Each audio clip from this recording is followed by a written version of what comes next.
background here. I think I'm going to go back to the frog. Greetings and welcome to this week's episode of the Pixel Crashers podcast.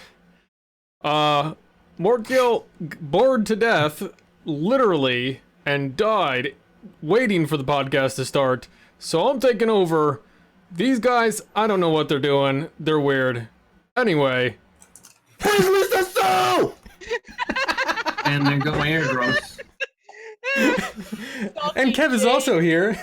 It would have been much better to host the podcast with My favorite skeletal TP Butler. My favorite part is the Morty's look has improved. Thanks. I like it too. Yeah, the headphones are a nice touch. Anyway, welcome to the Pixel Crashers podcast, everyone. My name is Angelus de Mortiel. I'm joined once again by sometimes GloriousKev. Always glorious. Always awesome Xaiphen. Always Xaiphen dub Xaiphened. Who has two thumbs and is bad at gesturing? I'm pretty sure Xaiphen is a Tim Sweeney devil. Don't tell him I said that. Xaiphen is always under the watchful eye of Sweeney Todd or Sweeney Tim. Sweeney? Always under that. Demon butcher of PC gaming. Fuck Sweeney. And we also have Lila Rose. Yes. I'm their sugar mama right now because in Elite you Games buying this they shit? can't earn their own. Not Kev. Kev doesn't play none of that. And Xaiphen's drinking invisible juice, so that's also important. We do have some good stuff. We're off to a great start here. Yes, this is obviously the source of all that is good and important in the world is that we apparently have infinite sources of insanity to go around. Welcome everyone to the episode, the Pixel Crashers podcast, September 21st, 2019. So, the first thing that we are going to talk about today is that Kev has been playing an MMO. And I think it's only appropriate for us to make little jokes at Kev playing ESO. Only because I don't have any time to dedicate to MMOs, so I'm actually just secretly covering up my own my own envy.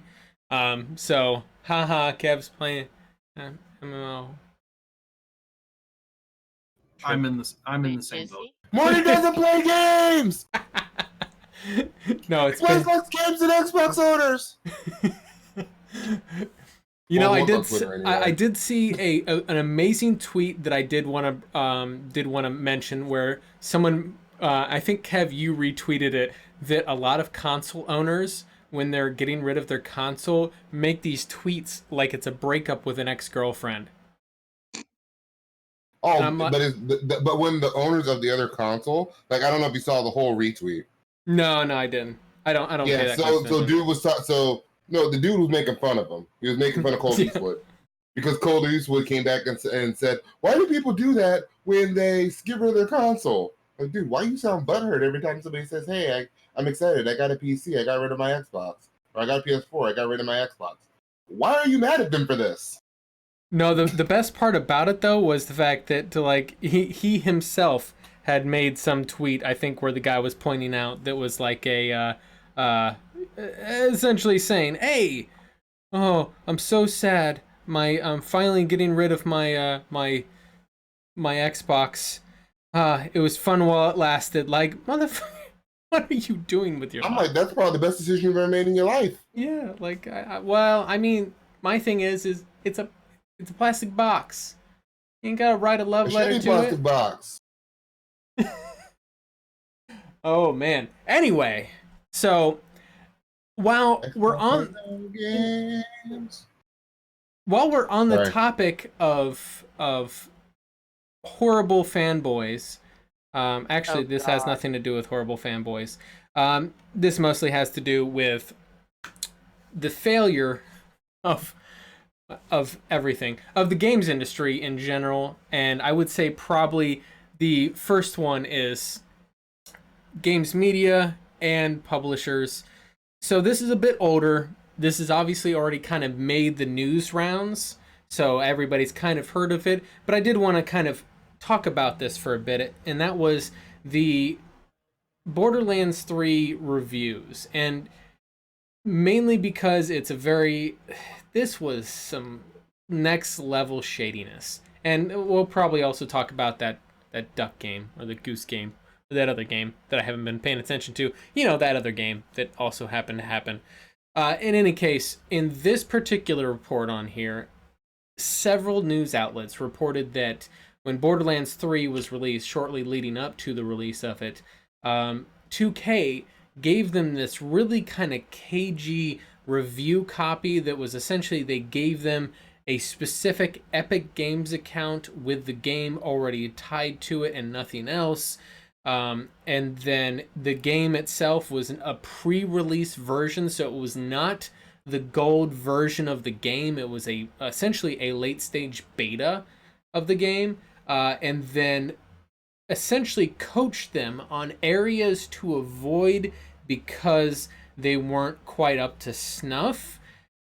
And apparently also only released this to US sources because I'm assuming there's probably some GDPR stuff that they were trying to mask, and so they didn't let European sources or Asian sources review it ahead of time as well.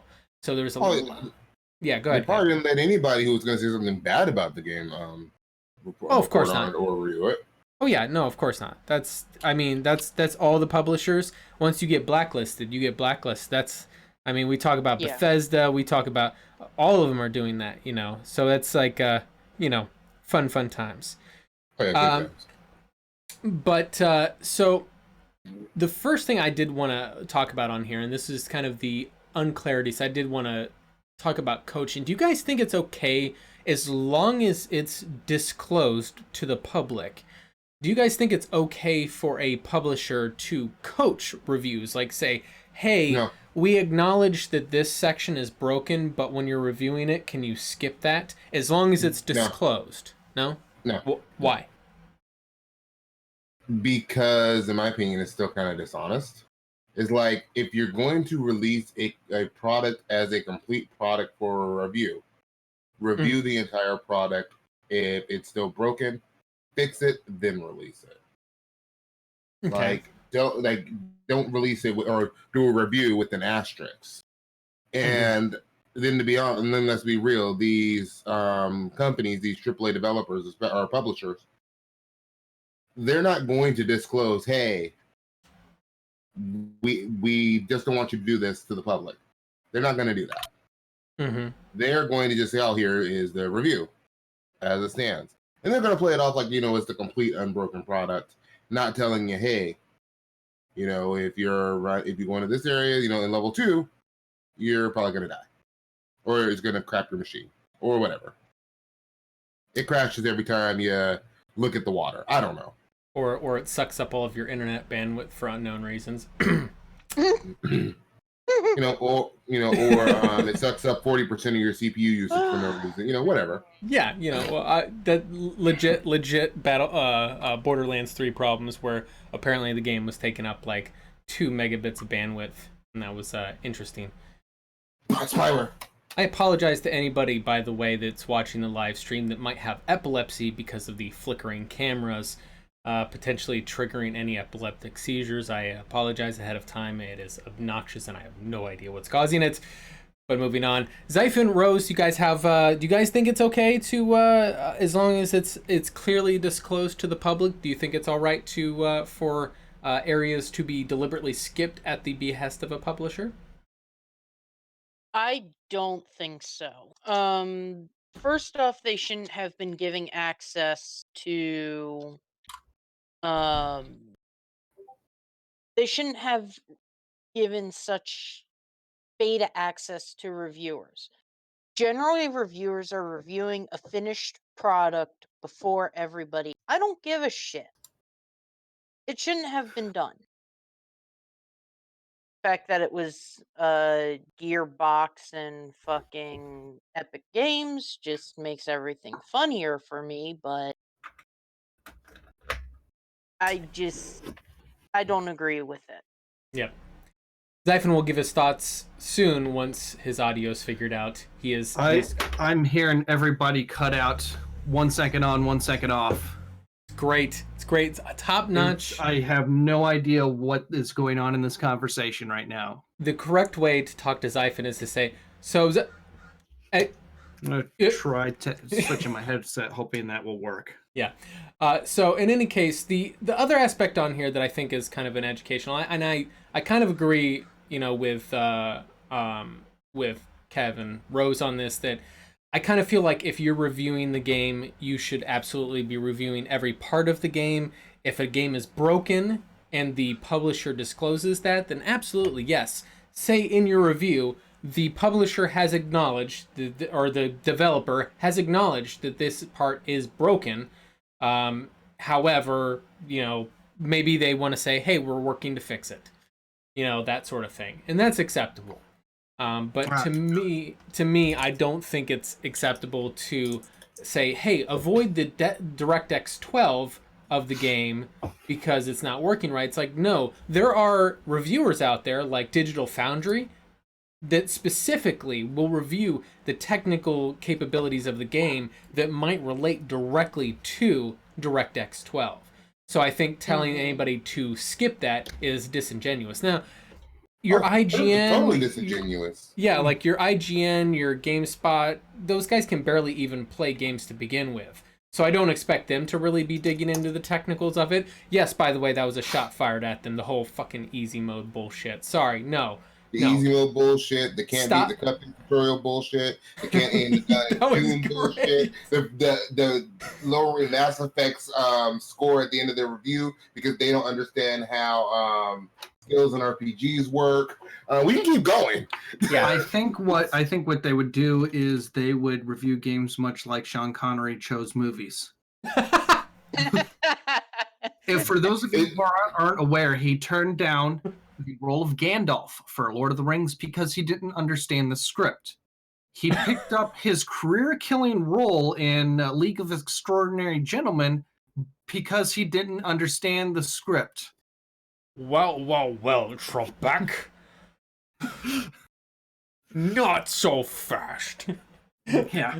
Oh, and that's some of them seem a lot like that. Other than that, I kind of lost out on 5 minutes previous conversation. I'm a Russian sub-commander. I'm a Spaniard training a Scottish Highlander. I sound more Scottish than the Scottish guy who I'm training. Anyway. And now I'm going to say a line in Japanese that nobody understands. Sean Connery invitation. Yes, Sean Connery speaking Japanese is the best thing ever. Like, those people that know Japanese are like, what did he say? That bit was taken from Craig Ferguson, which, by the way, Craig Ferguson's stand-up I recommend is awesome because he memorized that line and quoted it back with the Connery accent. It is glorious. Yep. So, in any case, you can stop reappropriating glorious for things, sir. Nope, absolutely not. No. I think I own the trademark on glorious on this show. It's only right. You should watch Craig Ferguson stand up. You'll change your mind. Now, like the snow globe eye poppy out thingy. Now, to bring this kind of back into the fold on there, the next thing to talk about is the embargo aspect of it. I'm going to kind of give a little backdrop, and then we'll kind of bring it around again on here. So, with an embargo, right? For those of you unaware of what an embargo is more or less an embargo is a deadline by which the reviewer, like all the games media, are not allowed to release their reviews until a certain date. The reason for this is to discourage any games media sites from rushing through a review just to get something out first and potentially do a really horrible review, like where they literally play 5 minutes of the game and say, I didn't like the tutorial. Done. 1 out of 10. Kev. No. That's that dude from Cuphead that couldn't even complete the tutorial. He did. That was too hard. Kev understands this weakness about himself, so he doesn't professionally review games that What are he you talking doesn't want to go about? through the tutorial. He actually, I don't want to go through the tutorial in general. I just want to learn as I play. yeah. Although I completely understand his mindset on that. Like, tutorials should exist but be optional. Right. Yeah, that's my whole thing. I like tutorials that are kind of also an introduction to the story, like Dragon Age Origins. Yeah. Perfect tutorial in that game. Yeah, great tutorial. Mhm. Well implemented tutorial. Yeah, that was great because that also introduces you to characters and so on. But bring Right. it back on there. Embargoes are designed to essentially force reviewers to play at least a significant portion of the game, take their time in reviewing it, and then say, hey, usually copies get sent out like 2 weeks before, so the reviewer will have at least a week or so to play the game, and then another week to write out their review. If you're lucky, because sometimes they send them out like 3 days before. That's what we're getting to with this Borderlands 3, and also that the duck game, I can't remember the name of it, but that just got released. Both had embargoes that were, well, first of all, the duck game got sent out ahead of time, so that wasn't a problem. It wasn't a short review period. Borderlands 3 was a short review period, but they switch on the ways that they did things wrong. So 2K gave people a real short amount of time to review the games before release. Conversely, the duck game didn't give people a short amount of time to review it. Instead, they set the embargo, the period of time where people can't release their reviews until this point, for hours after the game launched. That's ridiculous. Ubisoft's done that in the past. Yes, Ubisoft has, and I will note, by the way, that we also had a similar issue with with EA and Mass Effect Andromeda, where essentially the reviewers of the game had an embargo for 2 days before the game launched, but those people that had EA Origin Access were able to play and stream the game a week before launch. Like, I was streaming the game a week before launch, but these dudes at professional review places couldn't even like actually release their reviews on it. So the people were seeing usually a lot of really hyped BioWare fanboys and fangirls out there saying, "Oh, the game's amazing! Look at all these graphics and stuff." It's a really, first impressions have their place, but I don't think they should influence sales heavily. You know what I mean? No. Well, I disagree. I mean, to a point. What do you think? I think to a point. Like first impressions, I think are great. Reviews are great, but I think it really depends on what you're looking for in that review. Like sometimes, to me, reviews give a little too much. Like they'll go, especially if they go in depth in story. I like first impressions. Maybe I'm biased because I do a lot of first impressions. Where it's a general, hey, this is how the game feels. This is kind of the general synopsis. This is how it runs. This is how it looks. Go try it out. That's kind of my idea with first impressions. And at least for me, that's all I want out of a review. Like a review, like I don't know. Like I hear a lot of reviews, like, oh yeah, well the ending was kind of trash, and the end of the game was a letdown. Let me enjoy the journey. Like shut up. Just does it work? Does it look good? Does it perform well? And give me a general idea of what's going on. Well, I guess that's where do it like a movie preview. Well, go ahead, Xaiphen. What was that? I was going to say a tiered review would be great for this, where you have more or less the short summary with little to no spoilers, more or less like traditional journalism, where you have that headline to catch the reader, the important information up front, and add more details as you taper down through the rest of it. And you get to a point where you've got a significant spoiler risk. You can chop in that section like, all right, major spoilers ahead. If you want to, avoid those, stop the review here. You got what you got the essentials of what you're looking for. If you want more details in the nitty gritty, then you can continue watching the review. Why are we doing that would be a good idea to reviews? have the multiple layers on there like that. Why are we doing spoilers in reviews though? Yeah. Well, so depending on the way they're reviewing, what they're reviewing, a review may inherently have spoilers to do a good job at reviewing. I guess. That's just a matter. I don't see why you have to have spoilers for a review. Well, if that review gets to that, if that review needs to get to that point again, like I said, they put a, sort of, so to speak, a hard cut. Like, all right, stop here to avoid spoilers. Give people a good fair warning on that if they need to have any spoilers in the review to do it properly. If I understand that. I'm saying I don't understand why you would need to get to the point where you'd have spoilers in your review in the first place. I think if you can't portray the idea of what the game is about and get me interested in, let me know that the game's offering me what I'm looking for without spoiling the game or movie or whatever, then you're not doing a good review in the first place. Well, because the idea is you should tell me about the product. Is it a good product? Why is it a good product? There's at no point in there do you need to tell me spoilers. What about the original Mass Effect 3? What about it? Like, would spoilers have made a difference on a review, on your influence on whether or not you wanted to get into that game, even if you had already enjoyed previous games in the series thoroughly?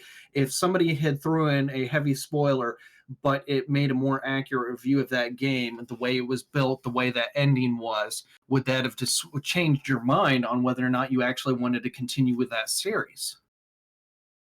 I'm too biased to answer that question. That's absolutely fair. I'm being perfectly honest here. I was on the hype train, drinking the Kool-Aid for 2 years for that game. Yeah. So like that was like the only game I cared about for 2 years. Number one. Number two, I'm fine with the extended cut ending, and I actually believe that Mass Effect 3 is a masterpiece. I will asterisk I don't the original mean the ending. extended cut. I mean, I know what you mean.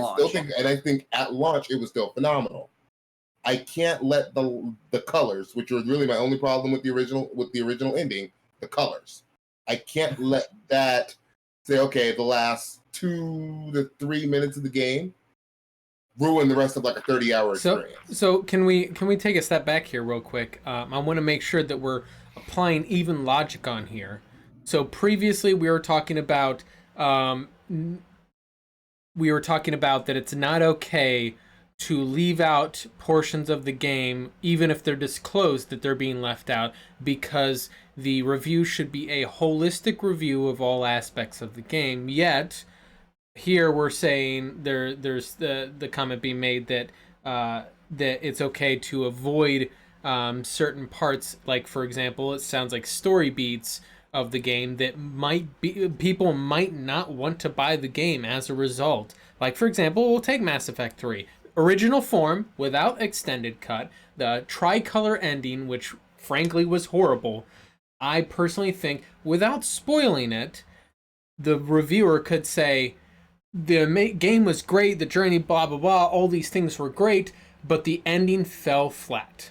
Without spoiling anything, generic, whatever, and people may say, hey, I love this journey, I want to do that, I want to see the journey myself. Some people may say, oh, I can't handle a game that's going to disappoint me at the very end. Right, so... That's a much better way of putting it. See, and that I think is fine. But see, and at that point, you don't need a spoiler alert message because you're just saying, hey, the ending just isn't great. I'm not a big fan of any spoilers at all. Now, for example, like Angry Joe, when he does his movie reviews, they'll have the non-spoiler section and then the spoiler section. But the review is not dependent really on the spoilers, if that makes sense. The review can be handled all in the non-spoiler section. The spoiler sections are for the people that have already seen it, and they just kind of want to geek out a little bit over what happened in the movie. Like spoiler casts. Yeah. And I see nothing wrong with a spoiler cast. You see the content, and you know we're going to get spoiled, and we're getting in there. But that's separate from the review itself. Yeah, exactly. I still don't believe you at any point need to spoil it to make a good review. I think that from my perspective, a good review should handle I've seen some really broke down like honestly, one of the things I love is how some of the Steam reviews do it, where they'll break down like the hardware performance aspects of it, like what frame rates do you get, what kind of computer do you need to run this, or what kind of console or whatever, how does it run on those, what do the graphics look like, and that's not necessarily a good or bad thing. That's not a pass fail. That's is this more like cartoony art style caricatures, or is this more like hyper real photorealistic, just to give people a sense of what the game's about. Are we Blizzard or are we I don't know, Call of Duty? Yeah, exactly. And then they'll say like the story, how long is it, is it really involved, maybe what kind of elements are in the game, do you have like RPG elements, action, give people a sense, a framework of what the product is, and then give some opinions on how those seem to feel like when you're playing them. Exactly. Exactly. And that to me is a solid review.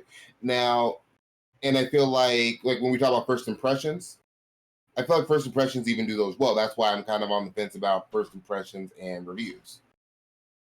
You can get that out of both. Well, where do you think first impressions fall into this thing? Like, how do you feel that those work as far as a consumer information process, if you will? I personally use first impressions as literally, hey, these are my first few hours in the game. This is how it looks, how it performs, general idea of what's going on, and is it fun or is it not? Like up to this point, we'll say like 3-4 hours into the campaign, am I enjoying it? Mm-hmm. Keep it simple. Keep it simple, stupid. Now, my idea on reviews, it's not a problem to have a little bit of a story overview, because we're going to have seen some of what the story's about in trailers and that kind of thing. Right. So, I mean, technically that's not really spoilers, but because people are people, everybody's got a different view on spoilers. To them, even saying that, let's say Mass Effect 3, even telling them that Liara is in Mass Effect 3 would be a spoiler to them. Right. I mean, look at people in the Dark Souls community. Showing a boss fight or seeing a boss in a Dark Souls game to the Dark Souls community is a spoiler. Even though this Dark Souls story, it has a very deep story, but you really have to look into it, like really be paying attention. No, you're right on that. I honestly I didn't really think it through. I retract my original argument on the necessity for spoilers, even in a case like say Mass Effect 3. That the way Morton you put it, even if it's like a case of a surprise character that people might find interesting, or even hey, you can throw that in there without spoiling it. Like, hey, there's an interesting effect that they decided to throw in here with characters or with this, with the mechanic or something else like that. Generalize how it made you feel. Of course, as Mort said, yeah, you don't really need the spoilers for a review. That would be more for a detailed synopsis. Yeah. That's spoiler cast. Detailed synopsis. You're right.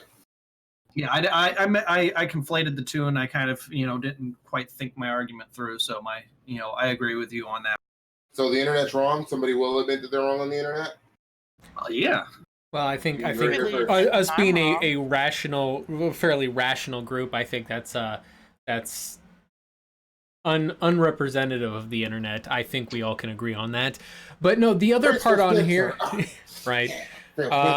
But something else I do want to bring up on here, as far as reviewing goes, and this is my thoughts on first impressions and why I tread lightly on those, and I can understand that there might be some people like those to kind of get an early thought on a game, but I feel like that there is too much of a risk of potentially leading to a misleading first impression. For example, if say I was somebody as a consumer that was really concerned about making sure that I really want a strong conclusion to my stories in games, right? So Mass Effect 3 would not be something I would have bought day one. But I see people doing first impression videos and they're like, yeah, it's awesome, this is great, and so on and so forth. I even played the demo, right? And I'm like, oh, based on this demo, This is awesome. Okay, I'm going to buy it. And then I get to the end and I feel robbed because I was not the majority of the noise and information that I was able to gather advised me that the game was amazing, and that's all I could see. I couldn't see anybody say, hey, the ending is bad. In fact, the ending of Mass Effect 3 didn't really come up until like consumers actually got enraged by it. You didn't really hear about it a whole lot in reviews. It took about a week. Yeah, it took about a week. Yeah, and that was last time I was getting 10s and 9.5s. And to be honest, I think Mass Effect 3 deserves those scores. But like I said, I'm biased. Like Mass Effect 3 is a masterpiece. I don't think that it's not that it didn't deserve the scores it got. I think that there was not enough talk about the endings to inform people. That was kind of left out. And whether now that could very well be because maybe a lot of the reviewers didn't get to the end because the game was pretty intensive and long, right? So but well, there's also that aspect of it of how much of a game do you have to play to review it. But I'd also like to say I think about how important endings are to people. If you cut out everything after spoiler alert, everything after the Anderson and Elusive Man scene at the end of Earth, when you're on the Citadel, we know what I'm talking about. If that was just if you cut everything else after that, do you think that how much would that have changed Mass Effect 3's legacy? Because right now, everything after that is what people say Mass Effect 2 is the better game. Well, so here's the thing. If you remember back when Mass Effect 2 was out, everybody was talking about, how bad the story is, and it has bad pacing, and this and that with the different characters as opposed to the original game. So the first thing about Mass Effect 2 is it was very much an EA game with all the fucking the play pass thing, the skins, the play pass, all the fucking it was monetized out to shit. For that day and age. Obviously, we've gotten worse as time gone on. All those AAA publishers have slowly been creeping up all of their fucking microtransaction bullshit now. Nowadays, if Mass Effect 2 would have been released, all that shit would have been in loot boxes with 99% trash and a 1% chance to get that cool outfit for Miranda. Right? You know what? It's no worse than the cat stickers in Black Ops 4. Yeah. You can get a gun or you can get cat stickers. Right. So in any case, though, my thing on there is that, and I've been very upfront with this, Mass Effect 2 had a really fucking generic story. Don't add. I love Mass Effect 2. No. Here's the thing. The story itself was generic as fuck and had nothing notable about it. However, what it did have is characters, and that's really where it had a different type of storytelling.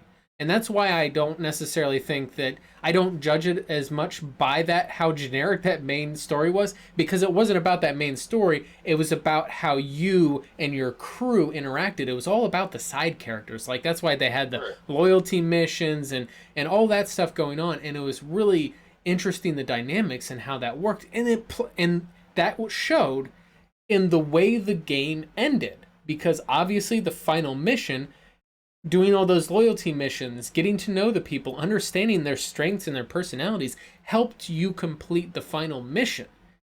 So that, to me, and that conclusion of it, to be honest with you, is kind of what really felt the most enthralling. And there really wasn't a tricolor ending in that. There was a multifaceted ending depending on who died and who lived. Maybe you and the thing is that didn't really affect things. Yeah, you could have died too.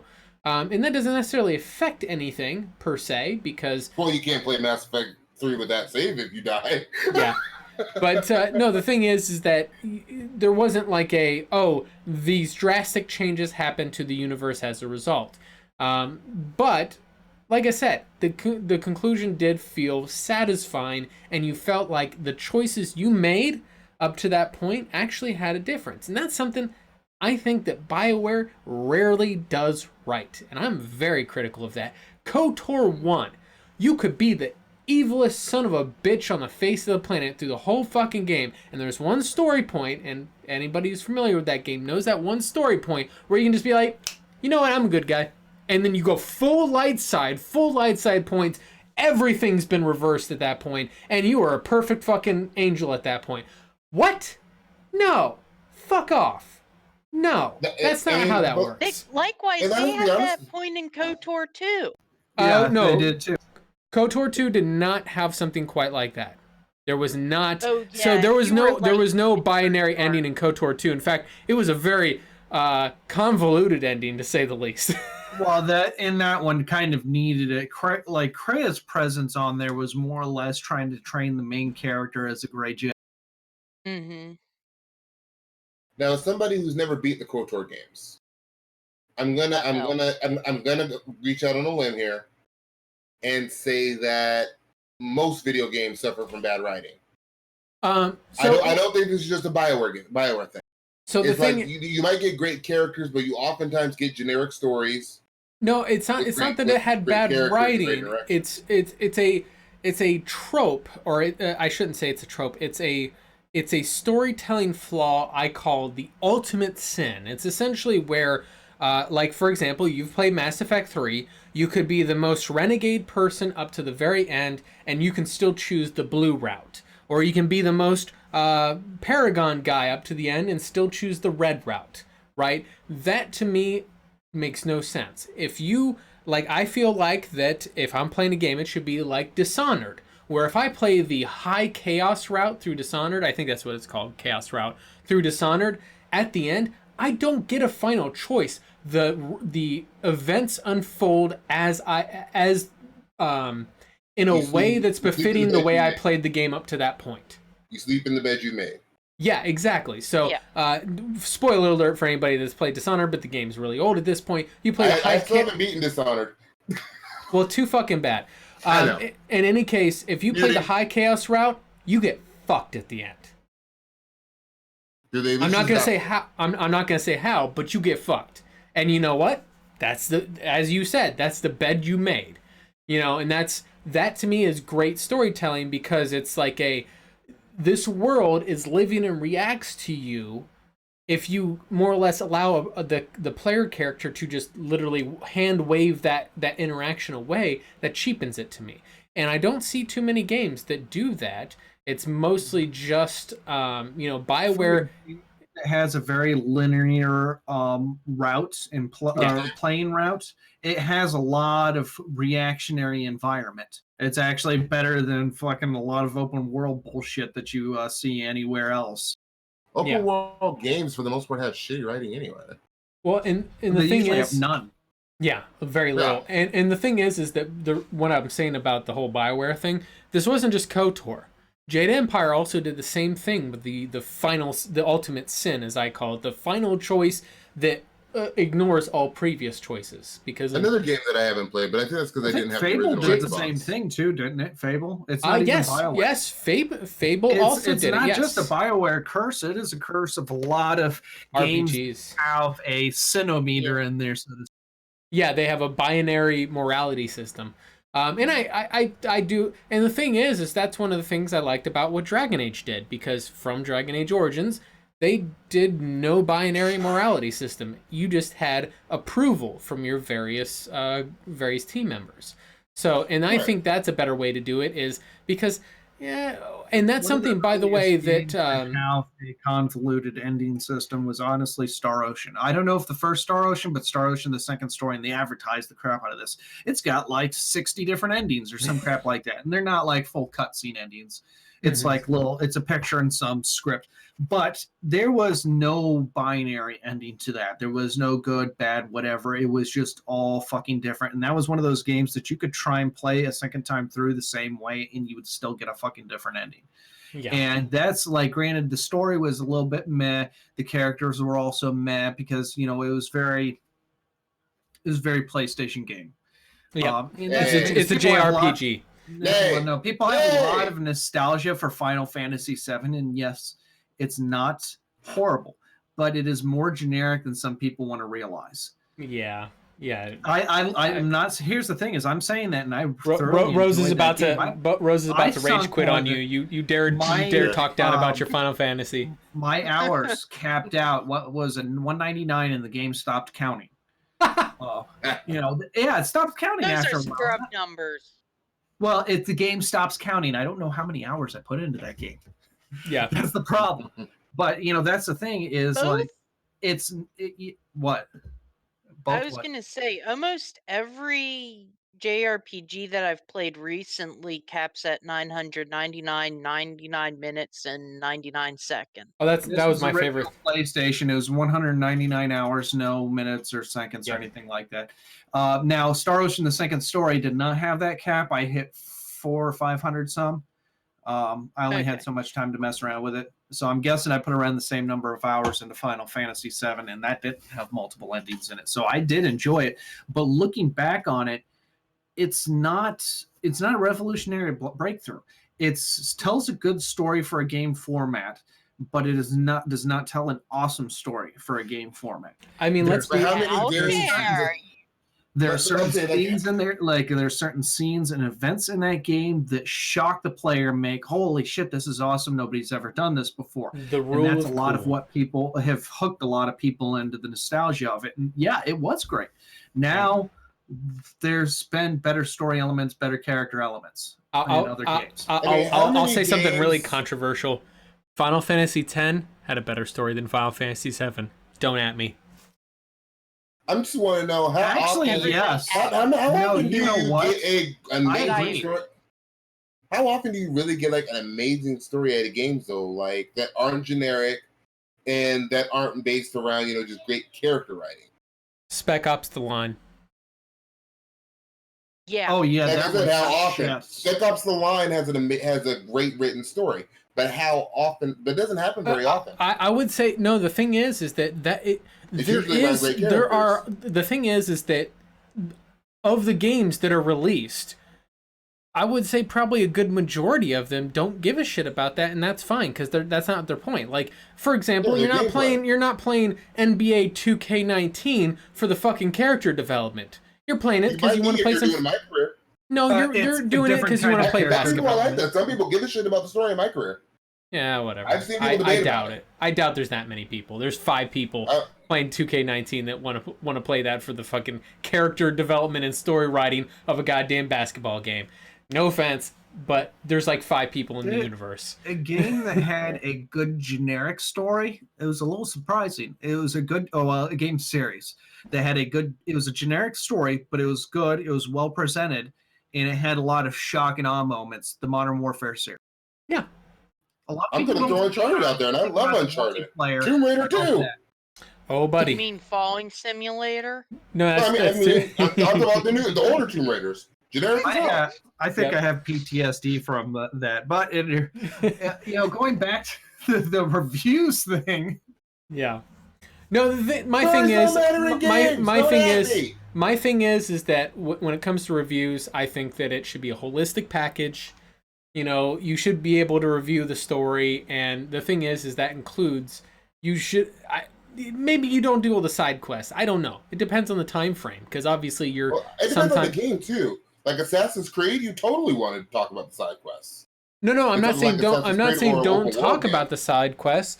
Oh Jesus Christ! Fucking. I literally thought I heard you say maybe not go into the side quests. No, maybe if it's like an MMO or if it's an open world game. Something like that where, half the game is side quests. A lot of RPGs are like that too. Mm-hmm.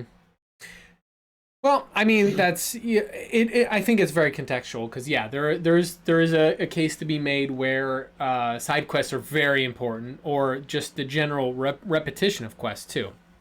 But I don't want to beat on and be on about this. I do think that a holistic look at the game. Beat that pony. Beat that dead horse.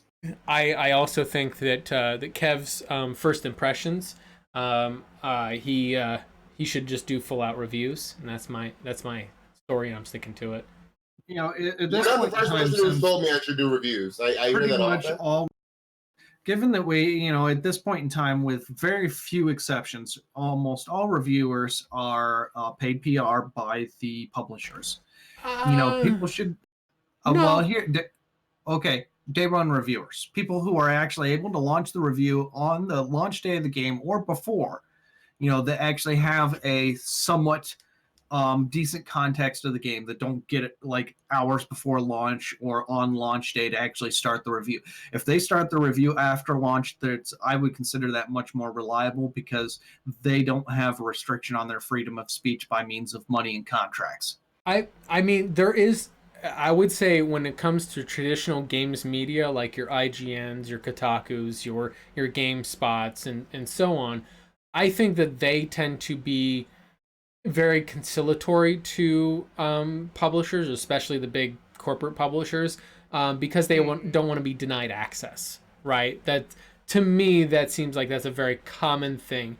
But I think you're seeing a lot of the YouTube reviewers, because the YouTube reviewers are trying to hit a different niche of, instead of being kind of, they're not necessarily paying for inside access, because that's not necessarily where they get their views and their clicks from. They get their views and their clicks from people who don't trust the traditional games media. Like, for example, what's ECG? Is that it? The guy that does the buy, sell, or wait for sale. AGC, I think. AGC, yeah, AGC. For example, like, he gets review copies of games, right? But he also, a lot of his audience is based upon people that don't trust your IGNs and your GameSpots and Kotakus and so on. So I kind of do think that's an interesting point. Something else that's interesting about this story in particular, to bring it back around, is the fact that I guarantee you all of the corporate AAA publishers are coaching reviews from these traditional media sites all the damn time. It's interesting to me that several of them, from different angles, came out saying stuff. Like Kotaku said something, VG247 said something, Polygon said something, all different little tidbits that kind of coalesced into this, and even Giant Bomb, all kind of coalesced into this, ooh, this sounds really damn shady. I think was it Verge, or was it, no, it was Polygon. Polygon made the comment of, that essentially talking about the game being not the release version, and that they were telling them not to play on DirectX. Kotaku said a representative from 2K cited security concerns and told us we get a code for the game on Thursday, September 12th, the day before it launched. VG247 said publisher 2K has only sent early codes to a select number of U.S. outlets, citing security concerns. And then Giant Bomb said that when they were at E3, and said, and I quote, "We were told, and I'm paraphrasing here, but we were told by a 2K PR representative that based on the sentiment from our E3 coverage, they were going to send us send us the code a little closer to launch. They wanted to micromanage reviews for a good day one Metacritic." These are traditional media outlets. We're not very nice to 2K on this one, which is very unusual. No, this isn't unusual. It's unusual that they weren't very nice to them, but the behavior is something that at least I've heard about for years. Yeah, no. This doesn't sound out of the ordinary. I'm saying that these media outlets were being transparent about how they were being coached. That's where I'm saying, yeah. AAA publishers?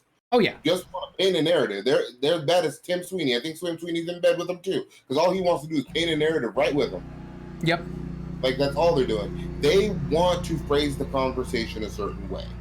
They want to frame it in one way, because the minute you have one little negative thing about your game, it spirals out. I'm going to use the example of Catherine earlier this year when they were talking about the game was transphobic or whatever, and I guess some people got offended and were talking about boycott Catherine. Yeah, I haven't played that. I don't know that. Yeah. I've heard it was and I've heard it wasn't. Yeah. But it's like, my question, like, the game's almost a decade old. Why weren't you bad 10 years ago? Yeah. Because reasons. Yeah. Right. But the other thing to take into consideration with the Epic Games, 2K, whatever the review shit, is that some publisher or some of the games media were denied a review copy. That's very You'll common. get denied if you're too No, honest. no, that happens all the time. Yeah, if you're Like too I said, honest. Bethesda was famous for blacklisting Kotaku for a decade. That's they So leaked an Assassin's Creed game. yeah, so that happens all the time, and that's one of the reasons. Oh, yeah. That's the way they try to assert influence is by Mhm. the threat of denying Yeah. access. So Controlling that's the message. They also blacklisted Kotaku. Bethesda did because they leaked out details for Fallout 4 as yep, early as like 2011. yep, Like they leaked that it was going to be in Boston. Everybody knew. yeah. But to wrap things up on here, and it's so we can get moving on because, good God, we've been talking about this one topic for an hour. Well, Let's not just that one topic. We reviews. tangented pretty bad. Yeah, Oh, we always but We tangent. do what we're good at. in any case, moving on. Was the So conversation entertaining? That's what's important. let's get on to our second story, guys. Focus. Whoop, bring it in. Focus. So I know, right? So to move on to our second story, and this one is very, very nuanced and kind of complicated on here. So recently, and I think this has been an ongoing developing story. So this is not like a new thing, but the most recent update to it is. So essentially, back in 2015, Valve was sued by a French consumer court in order for citing several things, and I think one of them was regionalized pricing, which then the EU ended up investigating them for. And then there was also a conversation in the court about reselling games.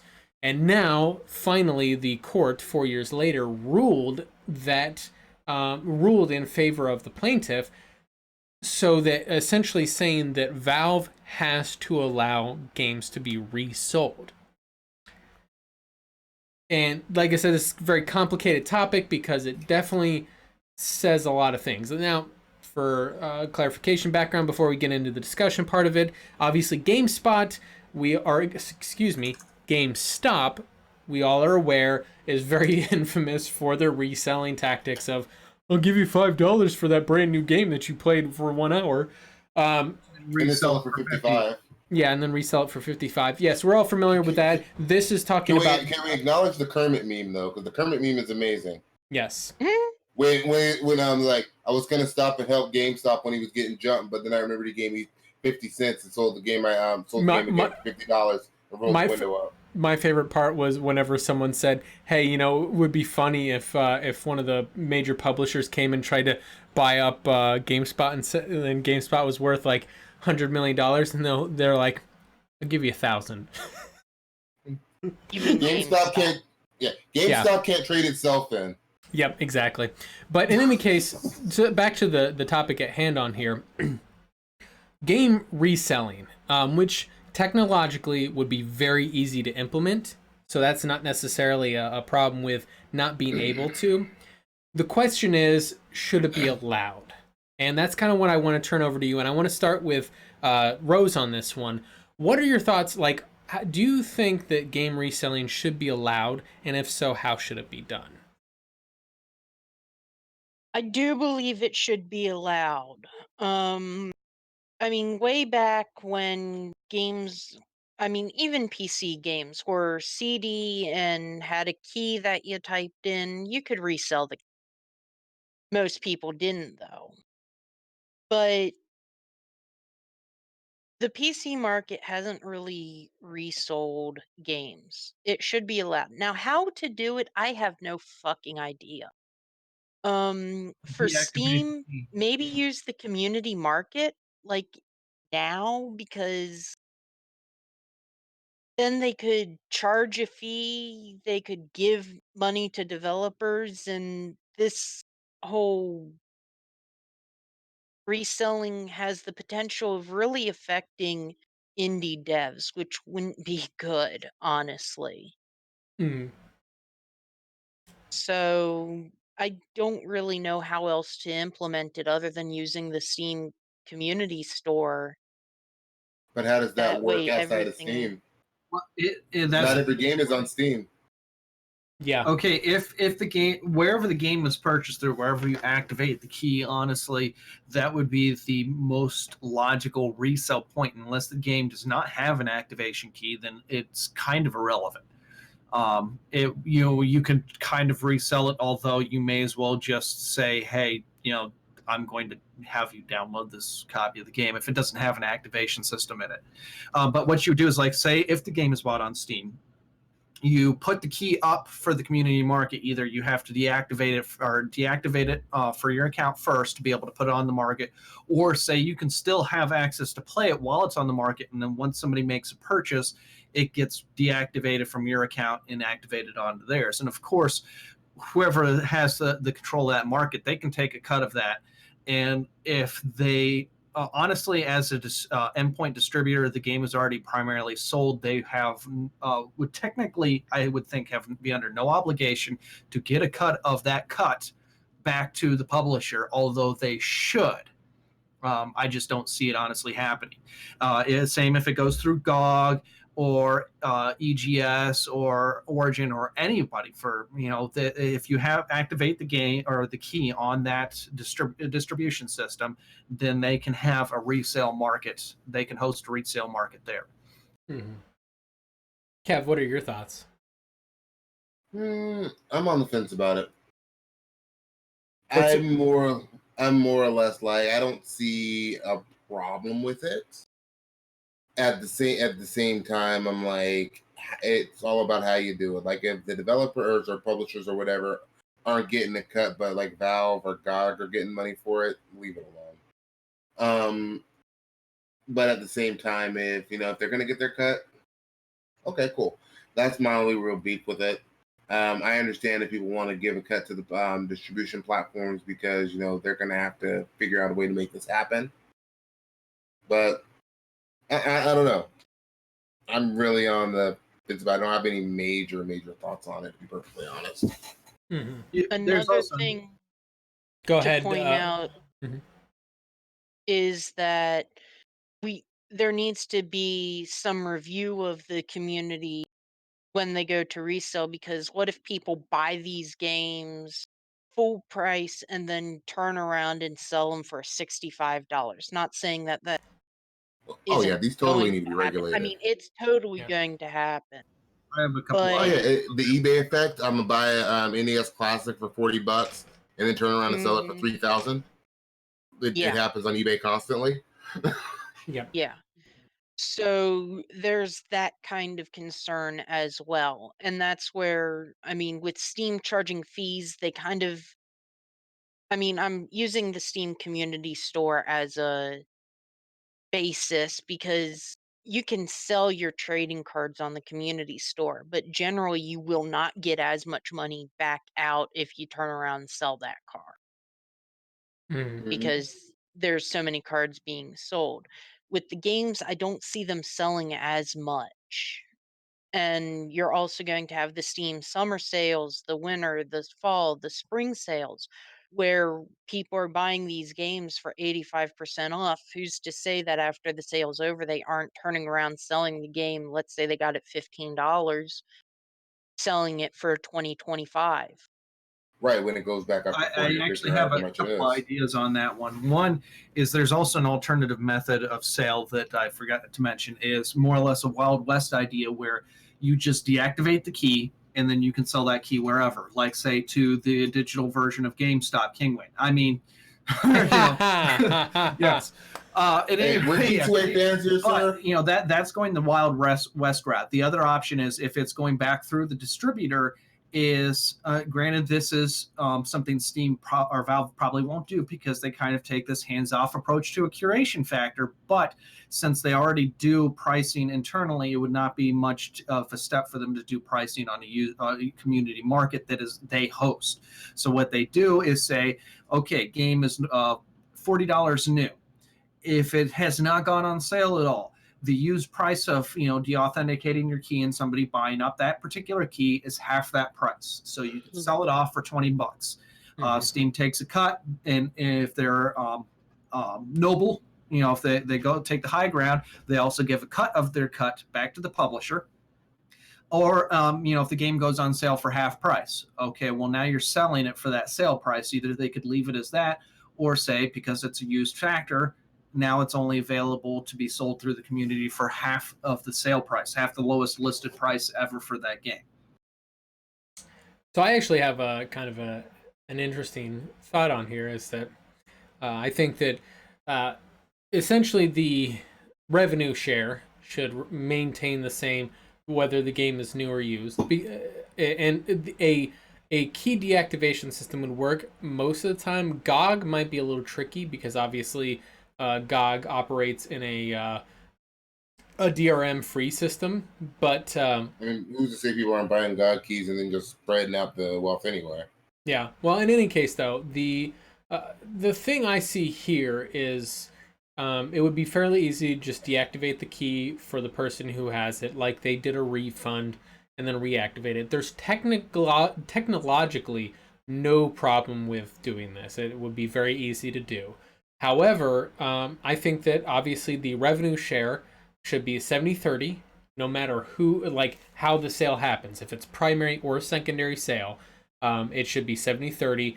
The publisher/developer gets 70%. Steam gets 30%.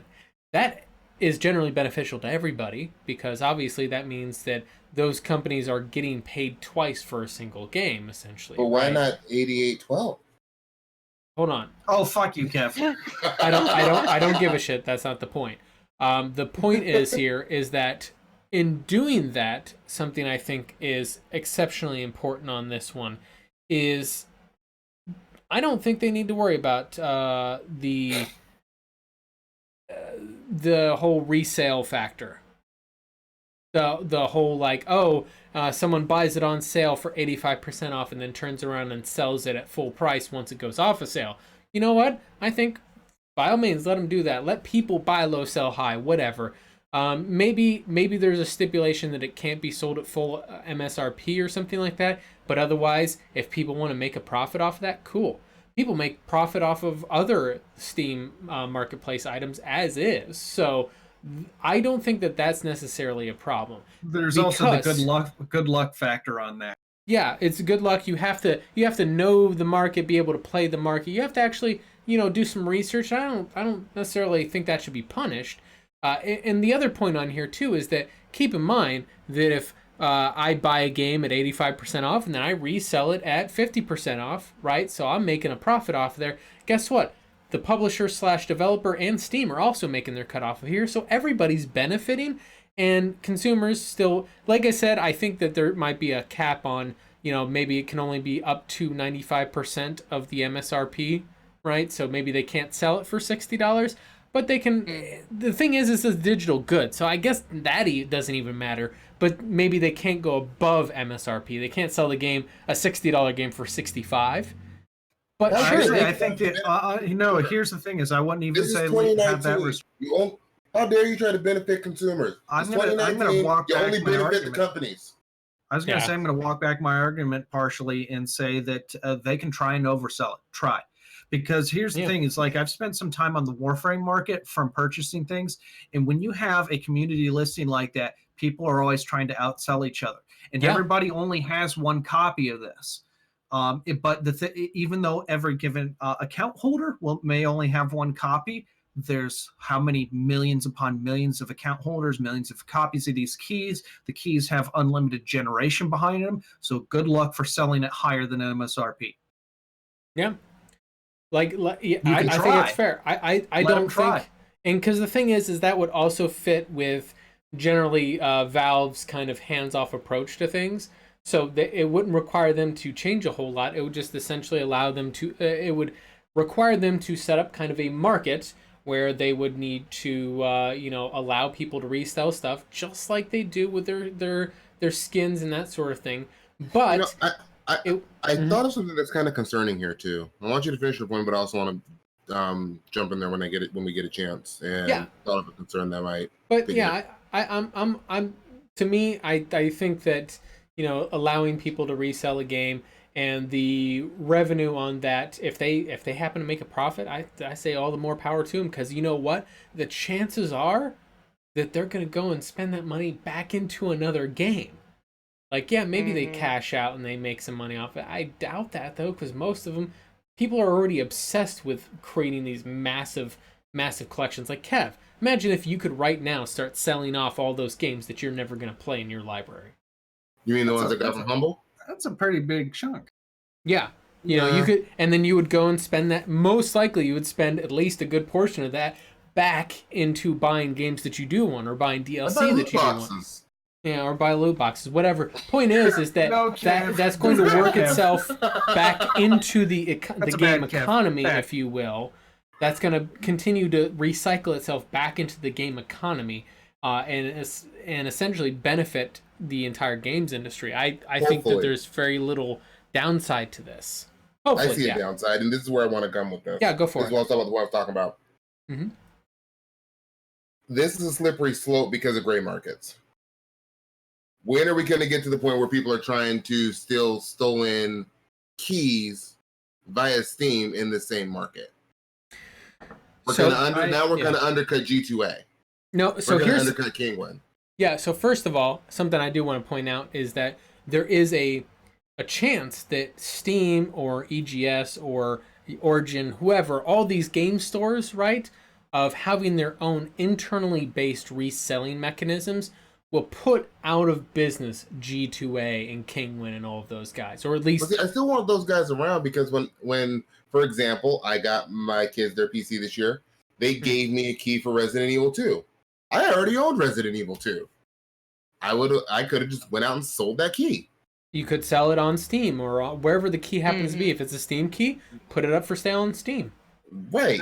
So maybe I misunderstood when you said they were like kind of circumvent, so you can only use the ones in there, is what it sounded like. I'm like, that eliminates that possibility, which is one good use for G2A. That's only if you've already activated the key, is if they would sell it internally. But if you get a key that hasn't been activated yet, you know, like say your Humble keys or whatever that you get extra copies of, that could still go to G2A or, you know, Green Man Gaming or other sites like that. What might even be cool if you could just like maybe do them like a trade-in value to Steam for whatever trade-in credits, and then they just sell the key themselves. Well, and that's the thing about these key resells, by the way, something to note is, unlike physical game copies, there's no wear and tear. You get a key that's reused 100 times. The game itself is never going to be any less of the game.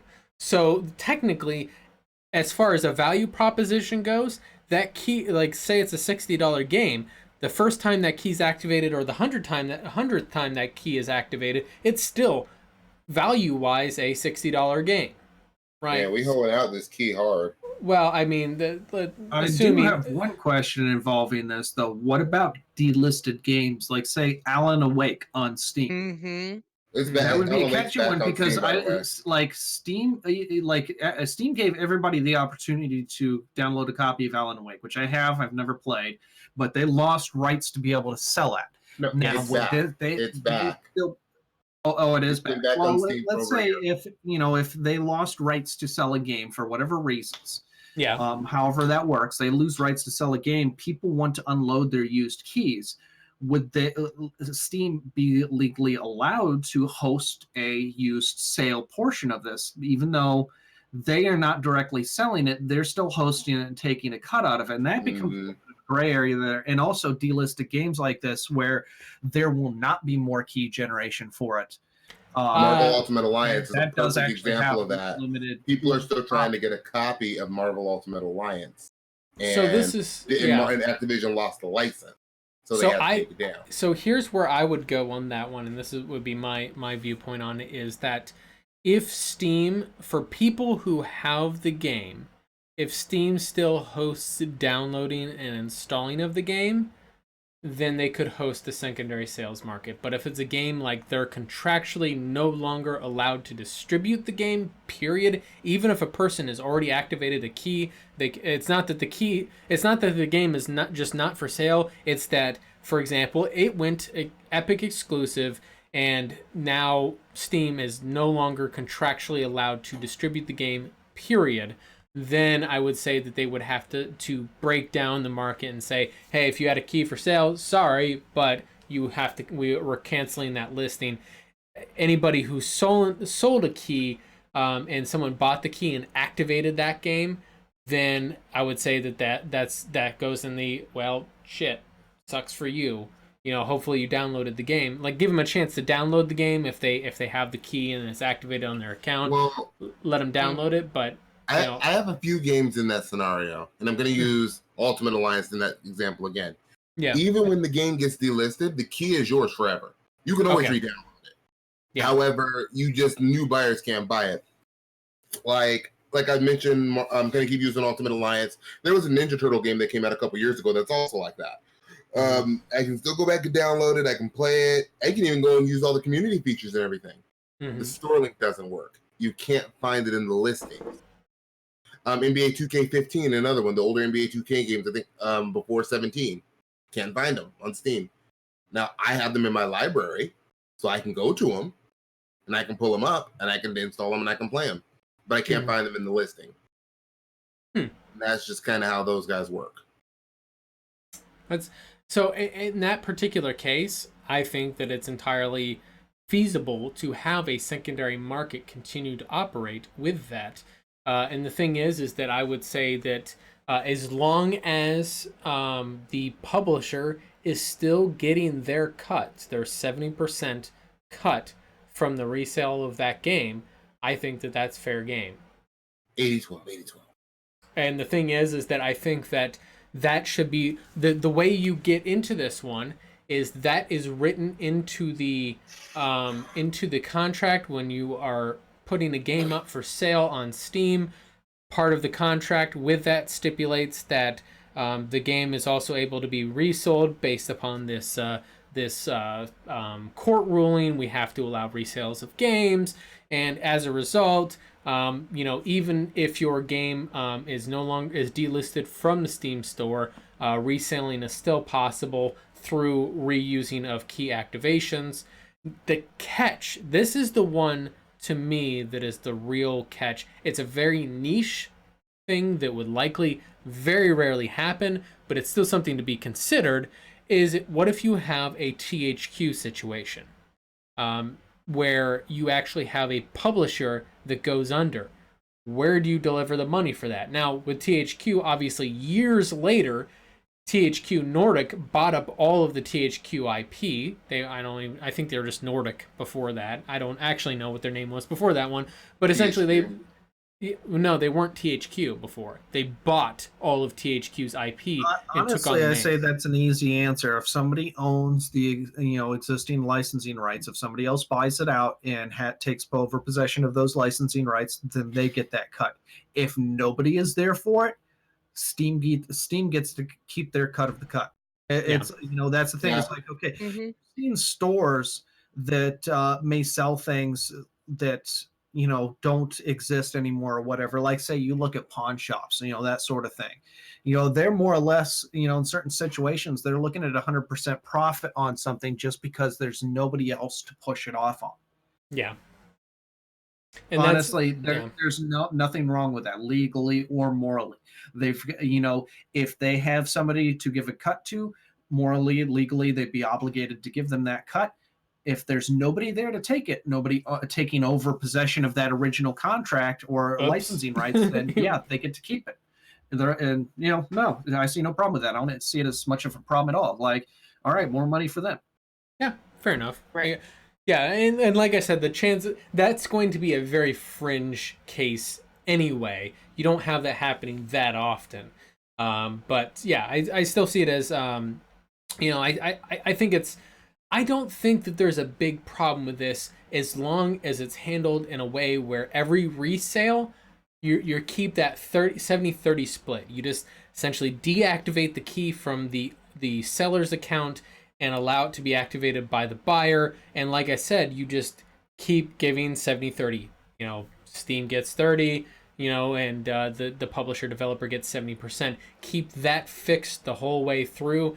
And then you have recurrent revenue for publishers and developers, which, by the way, could could, big asterisks on here because let's be honest, this would never happen, but it could give an excuse or an argument for lessening the amount of post-launch monetizations like microtransactions, loot boxes, that sort of thing. Could offer an argument on not having to worry about that because they're constantly getting resale revenues off of used keys.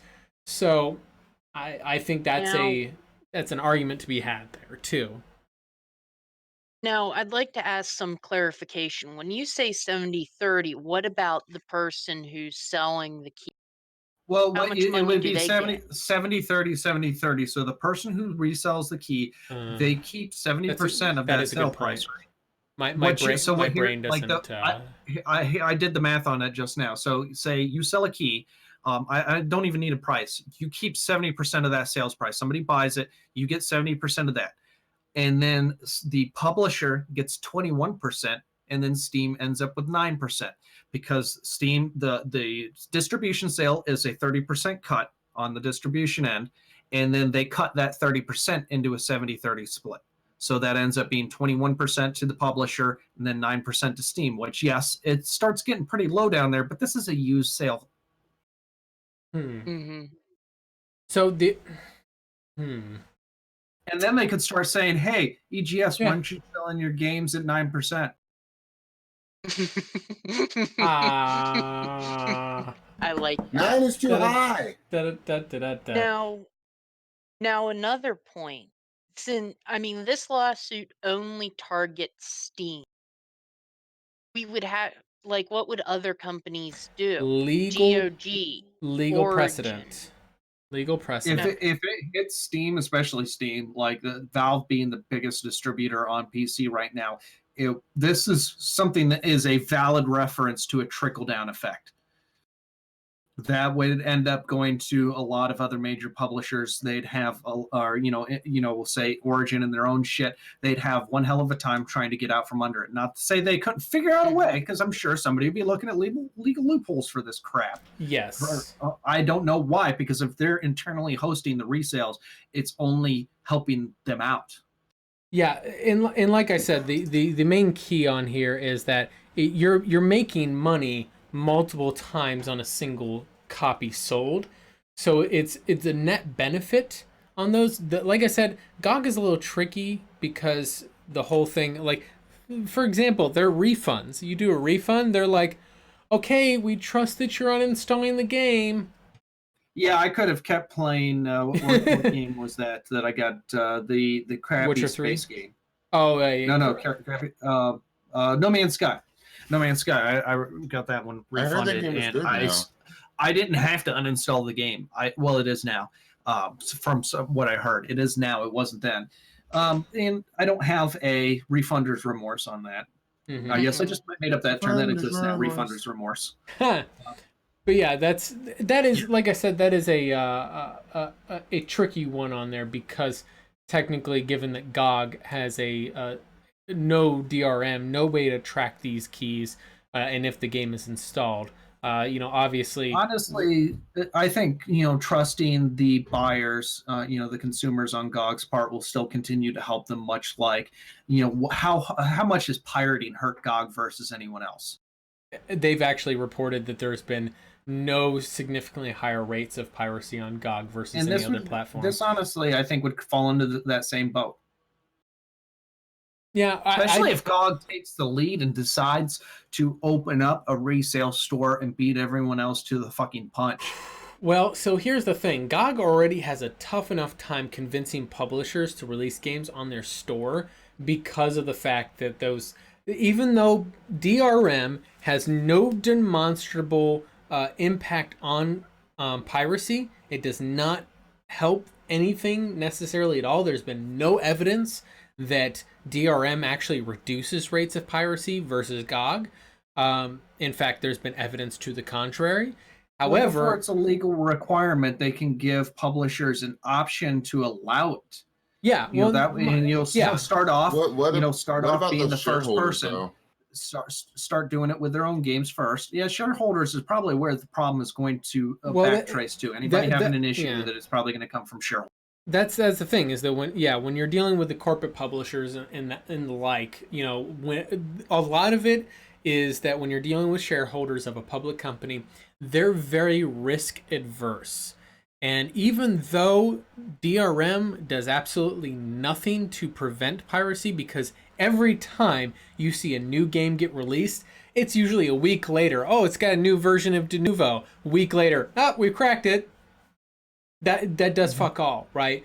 However, the not having, like, especially Ubisoft, let's be honest, when it comes to DRM, Ubisoft is the most obsessive about this, right? The thing is that a lot of their investors are probably like, we don't feel comfortable with you not having DRM, even if it doesn't work, we still want that peace of mind. And peace of mind of their investment, and that Ubisoft is going to continue to increasing their profits year over year. That's really what it's about, is that they don't want Ubisoft to stop using DRM, and that to have the risk of any kind that Ubisoft's value is going to decrease as a result. So they put more than likely pressure Ubisoft. No, you need strong DRM. You need strong DRM, even if it does nothing. Even beyond that, we're talking about people who aren't gamers, probably don't follow this shit. It's just an investment to them. They invested into what's the most profitable thing, what's going to make me the most money. Mm-hmm. After that, unfortunately, it's not just that. It's what's going to make me the most money quickly. Because and that's kind of my point. They don't care about this other shit. But not. Well, this, resales will increase profits, done this way will increase profits down the road and long term, but it won't increase them right away. It may even decrease right away for people who hold out for used copy. Right. And then the whole thing there is too is people still don't care. Like at the end, or these investors don't care. The fact that it can't be cracked, or that it quote unquote can't be cracked, or it's harder to pirate, is sometimes enough for them. Yeah, and I think that's a lot of it, is that they just assume the difficulty will shy off most people. And that's the thing, is that's kind of like, for example, locking your door, right? Locking your front door will prevent 70% of burglaries, right? Because most people will come up, try the door, and say, it's locked, whatever, okay, I'm moving on. They don't want to put any more effort into that, because burglary is oftentimes a crime of convenience, right? Mm-hmm. That's their assumption, is that piracy is like burglary. It's a crime of convenience. And that is not true. Piracy is a crime. It's not, well, I mean, it might be a crime, depending on your country. But it is an act. No, it's an act of, it's an act of of you not listening to what the consumer wants. It's a crime of environment. Yeah, exactly. Yeah. It's more or less, it would be more akin to, instead of a person wanting to rob your house, as opposed to there being no bathrooms around you for miles, and the one bathroom is there, they have put a credit card swiper on the door and locked it. The odds that people are just going to kick down that fucking door and say, fuck you, I'm not paying for this damn bathroom, that's a basic necessity, or just piss on the door. Or just or piss on the door. Shit outside of the door. Right. Whatever the case. You see what I'm saying? That it's more along that line, is that you're essentially making something very inconvenient for someone and holding something hostage, as opposed to making it freely available to them. That's more what causes piracy, as opposed to just I want to steal shit because I'm a bad person, which I think is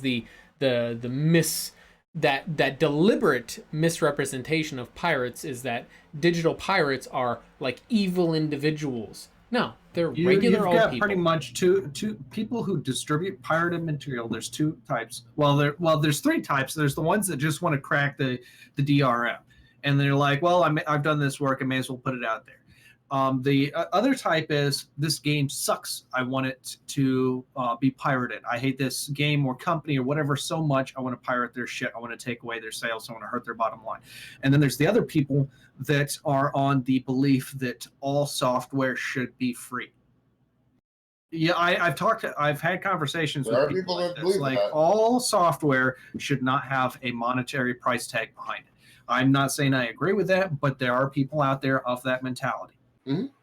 So there's a couple of things out here. So first of all, we have there are people that absolutely are the free, like what I call freeware extremists, right? Like you said, everything should be free, etc., etc. There's usually a political ideology behind that. Let's be honest. But there's also there's people that they want to be vindictive and stick it to the publisher. I see those as being both very fringe minority cases. The majority of pirates are people that, for whatever reason, the game is not accessible enough to them. Be it like an always online DRM requirement, that will cause a lot of people to pirate because not because they just don't like it, it's because they don't have a good enough internet in their area to be able to play the game as it was intended by the publisher. And so that is one of the biggest causes of piracy that I have seen in researching it, is simply that, the always online DRM bullshit. The second one on there is outpricing your market. Most particularly, you'll notice you go to Brazil, a lot of games get sold really cheap in Brazil, and the reason why is because people are poor as hell down there. Like the job wage rate is super low, and for a long time, and may still be the case with some games, games are like, I think it was someone quoted me that was in Brazil was saying that this particular game was being sold, and it was essentially the equivalent of like a month's worth of salary for the average person in Brazil. That is, Yeah, like, that's just insane. In the United States, and here we're like, oh, like for most of us making maybe an average wage of, say somewhere in the 20,000 to 50,000 range of annual pay, $60 is that's not nearly a month of salary. That's like, maybe a few days worth of salary, right? Well, So that's the thing, is like people think month's worth of salary. They also have this they don't understand this concept. They'll like think, oh, you might have to save up for a month to get it. No, that's the cost of food and living for a month. exactly, yeah. That I'm saying That's like the money you need to spend in a first world environment don't always immediately think of. Yeah, and in that particular case, and this wasn't just Brazil, by the way. This was also this is one of the reasons, by the way, that GOG was created, is because post Soviet Union collapse, Poland was in this situation where games were just so expensive because they were being priced German prices, right? Essentially like not German, but West German prices, and so on. So they were priced more or less on the Western European front, where things were a lot more financially stable, and there was a lot of more well-off people than in Poland. So as a result, there was a lot of, I guess you could say, like a lot of piracy in Poland, and that's where GOG kind of got their start. Give me just a second on here, but yeah. So in any case, when it comes to a lot of your piracy discussion, that is usually the justification for DRM, and it's kind of a vicious circle, because DRM will spawn piracy, which will then justify a stronger DRM, which then will justify more piracy.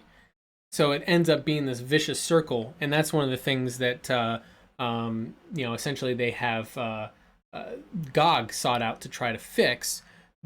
But that's not going to that's where how do I phrase this? Excuse me. That's one of the tricky aspects of the position that GOG's in, is a lot of publishers do not trust GOG because they think that more people will pirate on it because there's no DRM. And then if you say, oh yeah, we're also going to have this secondary sales market on here where that's why I said unless they're legally obligated to try and test it out by making it optional. make it optional. Hey, you get to, as a publisher, like you can either make your entire catalog on our distribution service available for this, or you can pick and choose games. Give them some variants. Like, hey, you don't want to do all your newer games like this, but your older games, you want to test it out and see if you can make any extra money off of them. They can check a box and say available for resale. And make it that, they obviously got to do the work on the back end for that to, make that nice and simplistic like that, but they can make it super easy for the publishers and, of course, super easy for the consumers. Yeah. But, and as we wrap up this story, I did want to touch on the last couple of things on while obviously the major focus had been resale, because that is a huge deal, a very complicated topic of the economy of the games industry. There were a couple of other pieces in this particular court case that were very interesting on here. One of the things that I kind of found great was essentially Valve's defense of this court case, essentially on why they shouldn't allow resales, was because Valve said that Steam is a subscription service. What are your thoughts on that? Do you guys think Valve is a subscription service? No. Apparently, okay, they went to a French court to deal with this, right? Yes. Now, is weed legal in France? Because I'm thinking that they were high when they made this statement. They went up to Holland first. They landed in Holland, stayed there for a week, then went to the French court. And they went to the French court immediately after being in Holland. So as a result, they apparently were stoned. You know what? Even Microsoft, that has a fucking subscription service, would not be stupid enough to try and make that kind of argument. I think that is, that's very clearly, there is no monthly expectation of product, or of sale and product delivery. I think that's very easy, because obviously subscription requires recurring payment to a service for a person to continue using it. Yeah, it's pretty easy to say. They were trying to find something to say that sounded better than the truth. We're lazy. Yeah, but there was also other parts that I definitely thought was like, oh shit, I never thought about this. The court also ruled in favor on other counts too. In its original suit, the organization had taken aim at the fact that if a user leaves Steam, Valve would keep whatever currency is left in their Steam wallet. That's some bullshit. Well, yeah. I mean, how do they refund that? What if you're have like Steam gift cards, from my thought? What should, I guess they refund it back to your credit card? I don't know. Yeah. They should refund it back to your payment method, or reach out to you via email, with and say, hey, at least make an effort to give them back that money. If they don't have if they don't have a credit card or a payment method attached to their account, email their contact email address and say, hey, you've left Steam. We've seen the Steam's uninstalled or whatever. You've deactivated your account. Could we have your mailing address or a P.O. box for us to mail you a check to give you your Steam wallet balance? And the way they did it is that they actually did a reactive approach where Steam would only have to reimburse users who request it. So that's, yeah. But then there's fine, just request it. This part is one of the concerning bits on here that kind of got brushed under the rug on here, is that Valve must now also accept responsibility when users say an item on Steam caused them harm, even if it's in beta. What? I don't agree with that one at all. What does that mean? What is harm? This triggered my fifis. I didn't like the bad words that the bad men said in the game. Do give me nightmares. Or now here, this is fair. This triggered my epileptic seizures, and I had to go to the hospital. Yes, all right, I get that. But why is Steam responsible for that, and not the developer? Well, I think there should be a certain amount of accountability for the content. There should be a certain amount of content that, because Valve has clearly said that they allow legal and non-trollish content on their platform. So, based upon laws in many countries, including the U.S., for example, if a game might trigger epileptic seizures, there has to be a disclosure of that clearly labeled. So Usually there are. Yes, there usually are. However, if a game does not have that disclosure on it, and it triggers someone's epileptic seizure, both Valve and the game publisher could be found at fault. Yeah, I don't understand how Valve is responsible. Well, okay, let's look at You're that. just Let's look distributing. at it. Yeah, I'm going to look at it this way: is if the look at, say, if the game's being sold as a physical copy at Walmart. And the box does not have that proper label on it. The game does not have that proper label on it. Does Walmart take responsibility for selling that game for somebody taking medical harm, or is it just the publisher of the game? That's that's where I turn that argument on. Like, what Steam actually is in this regard. Like, yeah, they have a little bit more of a presence than Walmart of just putting the game up on a shelf. It's a little bit more than that, but when you really break it down, they're a store. So here's a better way to put this. If a game was mislabeled, rated E for everyone, and it had sexually explicit content in it, could Walmart be potentially found liable for that being sold to children? No. Wrong. Absolutely could, and it has happened before in the past. That was one of the reasons why there was a double check by the ESRB on content being sold through physical stores. The games have to be verified as having the correct rating because someone actually, I believe, sued Walmart a long time ago because a game was rated the wrong rating. It might not have been. It might have also been PEGI. I can't remember at the time because it's been a long time ago. But yes, the storefront can be held liable if the content is might cause direct harm based upon a preponderance of evidence. So essentially, does this mean I can sue Steam because I have tendencies? Honestly, okay, if it's 30 FPS. Yeah. Who is it that puts the MSRB or not? MSRB. ESRB. Here's ESRB. the thing. Here's the thing: is that it's not so much what the rating was. What the problem was is that the onus is on the storefront to have measures in place to prevent, say, children from buying like mature themed games. Like, for example, you go in and you try to buy an M game when you're a kid, they'll check your ID, right? Right. The onus is on the store to check your ID to make sure you're allowed to buy that.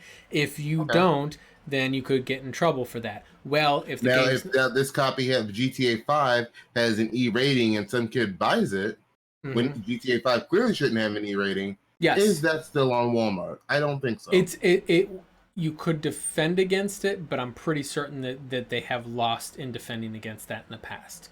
They essentially said, "Oh, we don't know," and essentially, I think the idea is that it's not about the rating on the game; it's about that the content of the game itself should be restricted to certain buying choices. The question is, how are they supposed to be aware of the content of something like this? Well, now, like you got in the case of a book, you can you won't have a seal to break on a book to open it up and read it through it, as long as you don't break the spine and you make it look like it's in good condition. Or if there's a way to do a floor model feature. Now, digital games, this is actually pretty easy. Yeah, but in the case of the physical, get a copy. The physical games, unless you get a review copy given to you, the law is more or less saying that the company is responsible for buying and reviewing a copy of the game, which is not necessarily wrong one way or the other. I'm just clarifying that that's what this law, this precedent is stating, is that the distributor, the store, is legally required to buy something. Yeah, and I think there has been a lot of debate in the past with Valve in particular, where Valve more or less has been very clear in saying, like, they refuse to curate their storefronts, and I don't disagree with that. I think every time I read one of those eye-rolling fucking articles from Kotaku, specifically All of them? Nathan, Or I'm an PC ethical Gamer. nightmare Grayson, the whole, Valve didn't curate, this game was going to be listed for sale. It never was listed for sale, but it was going to be listed for sale, and it had very, very inappropriate content. Well, Valve took it down once they saw it themselves, but if they had curated their games, this wouldn't have happened. It's like, I find that stupid. No, the way Valve is doing it, where they clearly say, hey, if your game is illegal, like as in it depicts pedophilia or in some way breaks any kind of mature restrictions, it's doing something that would be considered illegal in a country of any kind where they do business, or alternatively, if it's obviously very much a troll game that's designed to spark outrage and so on. I totally Sure, get it their gives position. you that epilepsy warning, but the entirety of the game is just a flashing screen. Yeah, right. Obviously a troll game. I think that their rules on that are pretty fair, pretty easy. And yes, it does require them to occasionally sit down and discuss some things, but I'm up in the air on this. I think that the even if it's in beta, now there's a catchy one. Here's where I go with this: is if Valve openly hosts it as if it were any other game, and the beta still has to have the ESRB ratings or the PEGI ratings, right? As long as it still has to carry those ratings even in beta, then yes, absolutely. And if the beta it goes outside of Valve, say like they want you to tie your Steam account to it, but otherwise you acquire this beta copy outside of Steam, then Valve should not be responsible for that whatsoever, even if you have to tie your Steam account to be able to get this beta copy of the game independently. Yeah. Here's my question about that too. How do they even? Obviously, they use the age verification chart thingy on the pages, but everybody lies and says, "Hey, I was born in 1900." Right. Or you were born January. Everybody was born on January 1st. Right. So here's the thing: so when some 14-year-old or 12-year-old or whatever goes and buys Cream Pie Simulator, which is a game on Steam. Yeah. Oh God. Yeah. How is Steam responsible for that? I don't think in that particular instance, you go to a porn site, right? And they say, hey, by going to the site, you agree that you're at least 18 years of age. What those pages are, those age barrier pages, are all essentially a culpability waiver. If a kid goes there and they lie about their age, that ain't on Steam. That ain't on Valve. That ain't on like any of the porn sites like Pornhub or whatever. And ain't on them. If you go in there and you lie and say that you're 18, they're like, hey, you said you were 18. I'm 18. I want to see some titties. No, that's where CPS gets called on the parents for neglect. Exactly. And I personally I'm of the opinion of, let the parents do their job, and yes, inform the parents of what's in these games and so on. Make sure that they can clearly tell when there's fucking gambling in the game. EA, Activision, all of you guys. But aside from that, I don't know. When you say let the parents do their effing job, I know too many. I don't know any parents who curate their kids' games the way I do. No. I mean, what I mean by that is the parents don't have to sit down and play the game. But I mean, like, for example, hey, it's got a rating on the back on the front that says this is rated M for mature. This has nudity, violence, gambling, so on and so forth in it. Yeah, if a parent doesn't do that. That's what I mean. I don't mean they need to know what's all in GTA 5. They need to be able to see, okay, this is rated M, and here's why it's rated M. There's guns and violence and fucking and all this other shit. Yeah, exactly. Okay, and that's all. That's what I mean. Let the parents do their job. It's on Steam though, and I say that as like this is good. This is good and fine for a physical copy. But if you're buying it on the PSN or Xbox Store, or you're getting it on Steam or GOG or Humble, it's not listed there. Hey, that's a good question. You don't even see the ESRB ratings there. No, I think that when you see their and the thing is, I don't know if this is for like A lot of indie titles I don't see this for, but I sometimes will see it for bigger games where their videos, they're like trailers they have, will say rated PEGI 18 or whatever, beforehand. For the European trailer. game, you will get the if it's a European game, you will get the PEGI rating in the trailer. But if it does not require the PEGI rating, if it's only ESRB, then you will not see it in the trailer. But there is, whenever you're scrolling through, you will see that age check pop up if it's, 17 or 18 barrier. Yeah. That will 17 for games. check, pop up and ask. Granted, obviously that's, a culpability waiver, but it's still at least that pops up on there. And I think there is settings in Steam to restrict that if the game's even going to show up. I've tried that. I've tried that setting. I tried it with my 10-year-old. It's not it's basically an all or nothing system. Oh, you can get into the store or you can't. You can get into all of the games or you can't. It's not a very good system. And I was also wrong about the ESRB ratings on games. Like I'm looking at GTA 5 on the Steam store now, and it's like in the middle of everything, but it is there with the M rating. Yeah, but what about indie games? That was the thing I have. Is I don't recall seeing a lot. Games. Yeah, that's the thing. I don't recall a lot of like indie games. I don't recall badging on those. But then again, I might not have just looked very closely because that's not something I need to concern myself with. But obviously, at least two of the folks here obviously do. And other storefronts, I'll note, like other game storefronts, like for example, Apple's App Store and Google Play do have also similar rating systems built into them. And those also, I believe, can be age-gated and child-proofed, if you will. I know, Xaiphen, you've been dealing with, what is it called, Google's child thing? Family Link. Yeah, Family Link. Well, see, the Play Store has a multi-set age rating, which is similar to ESRB or the I can't remember what it is for movies. It falls into that range of categories. There's like 4 different categories.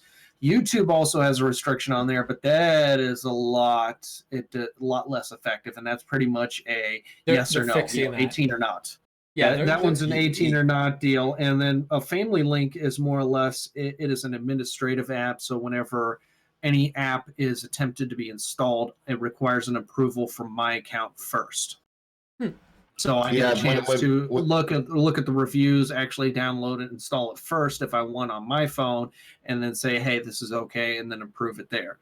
Looking at the indie games you were concerned about those, and it looks to be hit or miss. I don't see an ESRB rating on Dead Cells, and I didn't see one on Celeste, but I did see one for Brothers: A Tale of Two Sons, and there was another game I saw that I can't think of right now that I did see it on. So it looks like it's hit or miss. Yeah, and so that to me, first of all, is a little bit concerning. I don't like the fact that doesn't seem like there's a lot of accountability for that, because I'm all about an easy one here would be Valve's requiring their publishers to have gotten the PEGI or ESRB rating before being able to list. Yeah. I'm actually surprised because I thought you had to have this to get onto the consoles.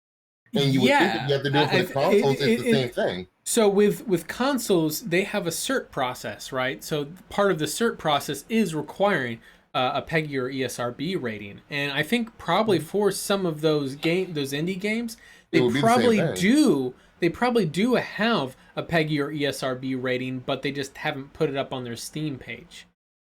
If they're sold on, strange. I wonder why they wouldn't.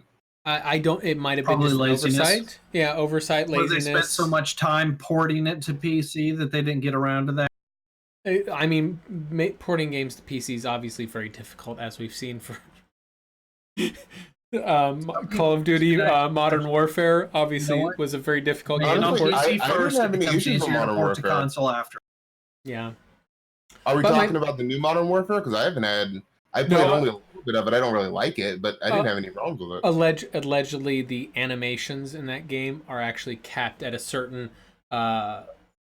frame rate of the animation, not the game itself, but the animations. So aiming down the sights and going prone and that sort of thing is so much slower than the last Black Ops game, apparently. I didn't notice. Someone popped up like a side-by-side video of showing the last Black Ops versus Modern Warfare, and it was a lot slower, which I don't care, but I know how COD players are. It's all Twitch reactions. So not in this one. No? Oh, okay. No, because of the way the maps are designed. Mm-hmm. There's no real way to strategically do anything, because if you take cover, there's always like a door where somebody's going to come in on the left or the right of you and you shoot you. So you can't really like use cover to your advantage. So it's like you kind of just run around with a chicken with its head cut off and hope somebody doesn't shoot you in the side from a door. Well, that's COD. That's always been Call of Duty. No, at least not in the games I've played. Now I've run around like a headless chicken and shoot stuff. No, I'm talking about but you can still strategically hold points in COD. It's still 3-lane maps. Oh, okay. But I'm saying traditional, at least the ones that I've always played, are 3-lane maps. Mm-hmm. Not with doors every which away where you can't really do anything, but hopefully not get shot around. Now you call it getting run around with chicken with your head cut off. I call it taking power points. Yeah, but you're just doing it quickly. Yeah, but no, I think that's also. But the going back to the point we were talking about the ratings and whatnot, that also could be a case for the causing harm on there if there is not some kind of clearly distinguished rating for the game on the store page available. That may also be considered potential to cause harm because, as you said, it is not consistent. And I think, to be honest with you, it should be right underneath the user review scores. Like, oh, what's the user reviews? This game is rated so on. Right there. Yeah, it's very inconsistent. Yeah, and that I think that should be I've been looking at it the whole mandatory. time, very inconsistent, since we've been talking about it. I'm just going back checking game after game. And for example, if my thing is that I don't know, I'm not experienced enough in the development side of it, so I don't know exactly how they have to go about getting the rating of the game and how that works. But if there's some kind of if it creates too much of an onus and difficulty on a indie developer, I think that it's perfectly fair for there to be a this game is not rated or a rating pending or those sorts of things, in which case it automatically jacks it up to the highest rating. Essentially it'll say not rated, like it'll be NR, but that NR will be the equivalent of a PEGI 18 or an AO game, an ESRB. Ooh, yeah, AO. you don't want it to be an AO game. Well, that doesn't matter as much on Steam. Obviously, you can go find, was the Bukkake simulator that I just saw on there. Yeah. I'm like, oh, that's obviously tasteful. But that those are all right in the same store page, which anyway. I think that that one to me is there's a lot of gray in there, and I do have concerns on the caused harm. What does that mean? And when I was researching the story, I couldn't find exactly what the specifics on causing harm meant, and that to me is a little bit concerning because I'm up in the air on whether or not the storefront and the distribution should be held accountable for the content of a game. And that's where and the thing is they may, because it's rolled up together, they may score an appeal based on the vagueness of that. Yeah, maybe. We'll see. But let's get moved on and wrap up with our last story on here. And this one's this one shouldn't take us as long to go through because I think it's more of a, this is interesting, but I'm not sure if this really has as much of a direct consumer impact. But you guys all remember UK's parliamentary hearings a little while back and surprise mechanics and all of that good fun that came from that. Recently, the UK Parliament released a report, and one of the key takeaways that they had is that the games industry, most notably big publishers, should contribute to research into problem gaming. It's a recommendation, not a requirement, so they're not going to do it. Let's be honest. Or if they do it, it'll be in order to unduly influence said research to make them look better, right? But my question is to you guys is, do you think the games industry should be required for a game? Like, do you think that publishers and developers and so on should have any sort of moral responsibility to contribute into research for mental health issues that are resultant from gaming? I don't know if they should be responsible for it. This is a catchy one. I would say on the back end, yes, but not on the front end. And as to the front end, what I mean by back end versus front end is funding the research or directly providing the researchers themselves. That will affect the results. There's possibly a way, but it runs into legal gray areas on getting into socialism and other shit like that, where they are mandated to dump into a general fund that goes into an independent researcher, blah, blah, blah. Let's just do away with that. We have an independent researcher. They've got some other kind of funding that's not come from games industry. So trying to avoid as much corruption as possible. Results of that research should determine, say, they have to fund a gambling help system, or not get a gaming addiction help system. The games industry has to fund into that as a result, depending on the results of this research. That's where I can see that working out there, that they actually have to contribute into it on the back end. Yeah, I'm a little, I kind of agree with it, is that it should be like a nonprofit fund or something like that they contribute to, which then does the research. And I have a split opinion on this, but let's not hear from me chatter on about it. Rose, what do you think? Chatter.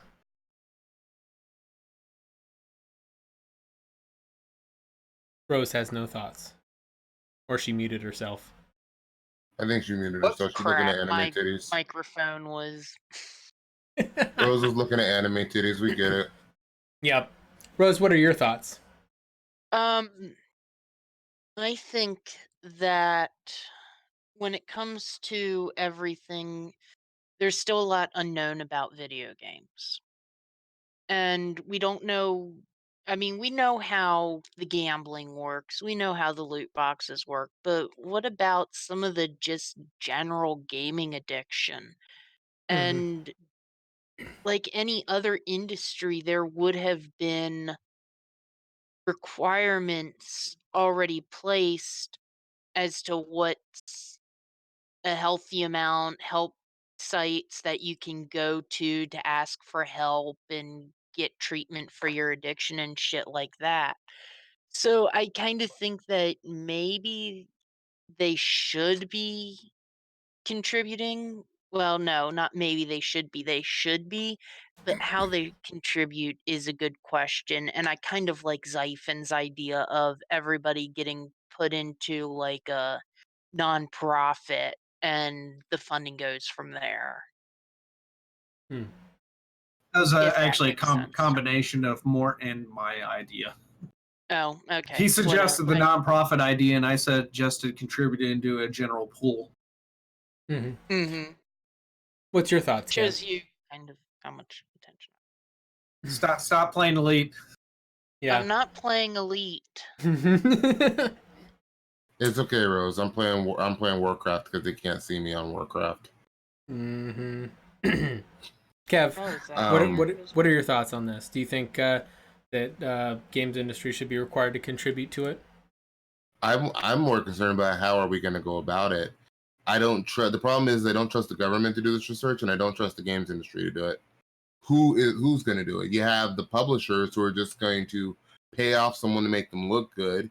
We get game reviewers who clearly don't play games or aren't interested really in games. It's just a check for them. No. And they clearly exhibited that. We have the government who has no idea what the fuck they're doing. Like, who is regulating this? And who is appropriate to regulate this? If you ask the gamers are like half out their mind. They probably shouldn't regulate this. Some of them are like outright crazy. Like, who should regulate it? So I really don't know how to go about this. I felt when I read this article earlier, I was like, I like the idea, but that's a very good point. Layers complicated. So I have a couple of thoughts on Joey here has an interesting idea though on whoever we do get to regulate, something they can contribute is anonymized data. Yeah, that's an interesting point. I do like that. That's a good point. Of their contribution doesn't necessarily have to be financial. It could be, the actual data that we all know they're collecting off of their players. Like I said, anonymized. Yeah, anonymized data. See, and I have a couple of positions on this. First of all, making it voluntary. The trick on the voluntary part of it is that the ones who are contributing into it, if they were contributing financially speaking, the concern you have there is their desire to unduly influence the results.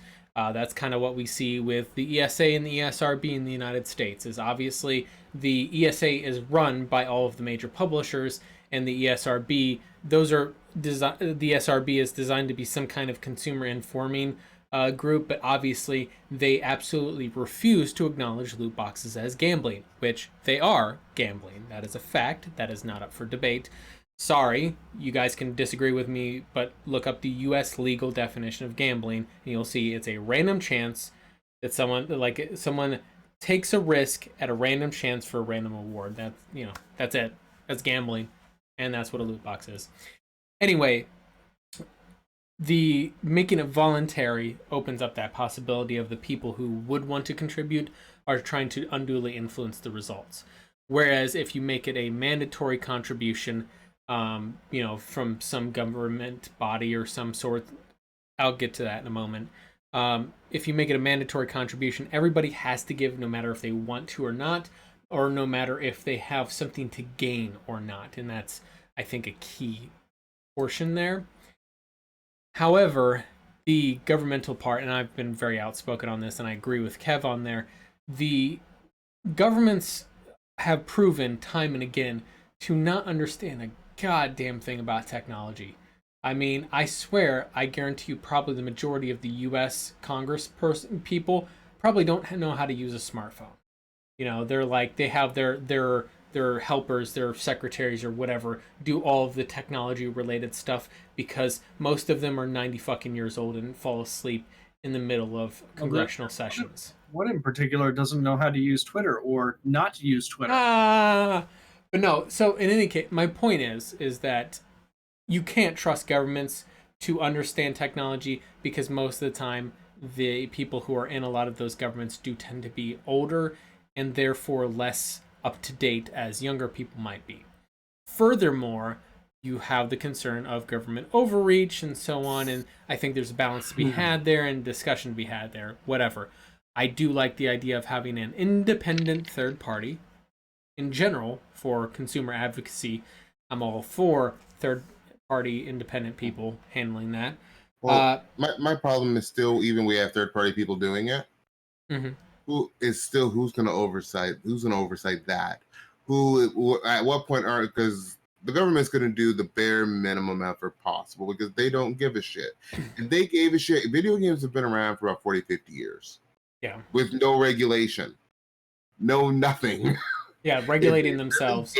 If they really gave a shit, and until something like bad happened or until they saw something that offended them, for example, even when they give a shit, Doom they in the still 90s. make bad decisions. Australia. Yeah. Well, not always. I think the ESRB ratings are actually a great idea when used correctly. Yep. The problem is that they're not really used correctly, and people don't understand them. I mean, I think instead of making their own rating system, they literally should have used the movie rating system because people understand movie ratings. Yeah, absolutely. No, so here's the. It's like now average mom. I'll use my aunt for example. My aunt doesn't play games. She has a son that's 15, and he was 9 years old playing GTA, and I'm telling her about this. I'm like, no, he shouldn't be and she's like, why? It's just a video game. I'm like, because it has this, that, and that content in it. She's like, and she's like, well, why don't they tell you this? I'm like, they have ratings on there. They don't. Where? I show her the rating. Oh, I didn't know what that letter meant. Yep. Even though it says a rating. If you would have said, hey, this game is rated R. Oh shit, it's rated R game.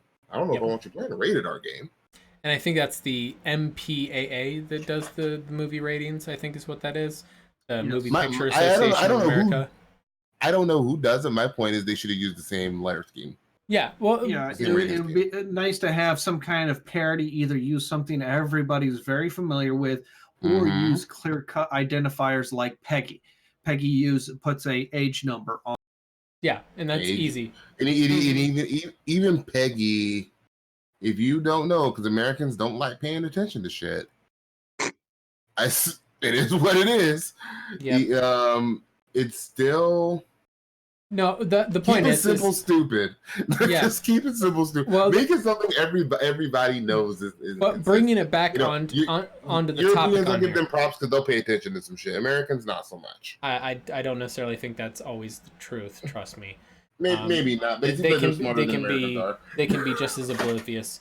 It's people when they're in a herd, they feel comfortable, they feel safe, and they tend not to go outside their box to look at things. And that's how we get fanboys. No, my thing is that when you have the way that a government can be involved in this is to essentially just keep a third party honest, right? So essentially, instead of the government getting involved with with the direct regulation of the games industry or whatever, having a third party handle the regulation part of it, but then just making sure that they're not taking bribes, because obviously a government will know what a bribe is. They take them all the time, so they'll be able to tell when they're. But as long as the government gets their bribes, they don't care if you get your bribes. Exactly, you know. They just want to cut your bribe too. But no, my point is that obviously, you know, there should be no lobbying allowed with the regulatory body. And for that matter on there, the government should not be appointing any members based upon a political ideology, GPI. And furthermore, you should not have any government direct interference in the day-to-day operations of said third-party organization. They should just literally audit maybe what they're doing. Like, for example, say, are they taking bribes from publishers? Hey, you got taken out. We see that you got taken to beach resorts 6 times in the last month by EA. What's that about? Right? So, you know, auditing those groups, I think, could be done by a government organization. But I think otherwise, all day-to-day operations and all influences should be left to the third-party organization itself. And there should... I just feel like the government's going to get bribed too. They'll just get bribed into giving them a good audit. I mean, I think that's a distinct possibility, but it's better than what we. Probability. But the thing The is more that layers you put it behind, the more difficult it does become. Yeah, it's. I mean, what do we do? Nothing. And then if we do nothing, then hey, we're at the same spot we're at now, where we have, it's not gambling, it's surprise mechanics. Yes, we realize this is literally a fucking slot machine, but it's not gambling technically. Fuck you, 2K. I love it's a literal slot machine. It's literally a fucking slot machine. They put a literal casino in GTA. That was literally them standing right outside the government, like the White House. That was them standing out UK Parliament building. You know, that was literally pulling down their pants and waving their dicks around in front of the government, saying, "It's not gambling. It's not gambling." They just dropped trow and took a shit on the White House lawn. Yeah. They're pulling their dicks out in front of these dudes' wives, slapping it on her face and saying it's not gambling. Yeah, literally. I'm just saying, that was very, like, they're almost just literally trying to taunt people that are complaining about it at this point, saying, like, let's see how really far we can push this just to piss you off. In any case, point is on there is that I do think that if games industry companies are required to it, I definitely agree it needs to be very clearly a non-profit organization, very carefully audited by, hell, multiple groups. We don't even need, like, this would be a good way to prevent, like, a lot of governmental corruption, just because it makes it very difficult for corruption to happen. Not that it couldn't, but essentially have a multi-country governmental oversight, because games are an international thing rather than the US government being the one that oversees this group, or the UK or Germany or whatever, or the EU. No, don't let that happen. Instead, have a multi-country consortium representative from different countries that are sit on an advisory committee or an oversight committee for that particular third-party group that more or less just audits their financial transactions, audits their day-to-day operations to make sure that they're on the up and up. And that's it. Don't fuss about what they're doing otherwise. Just make sure that they're not taking bribes, they're not being unduly influenced, and that's it.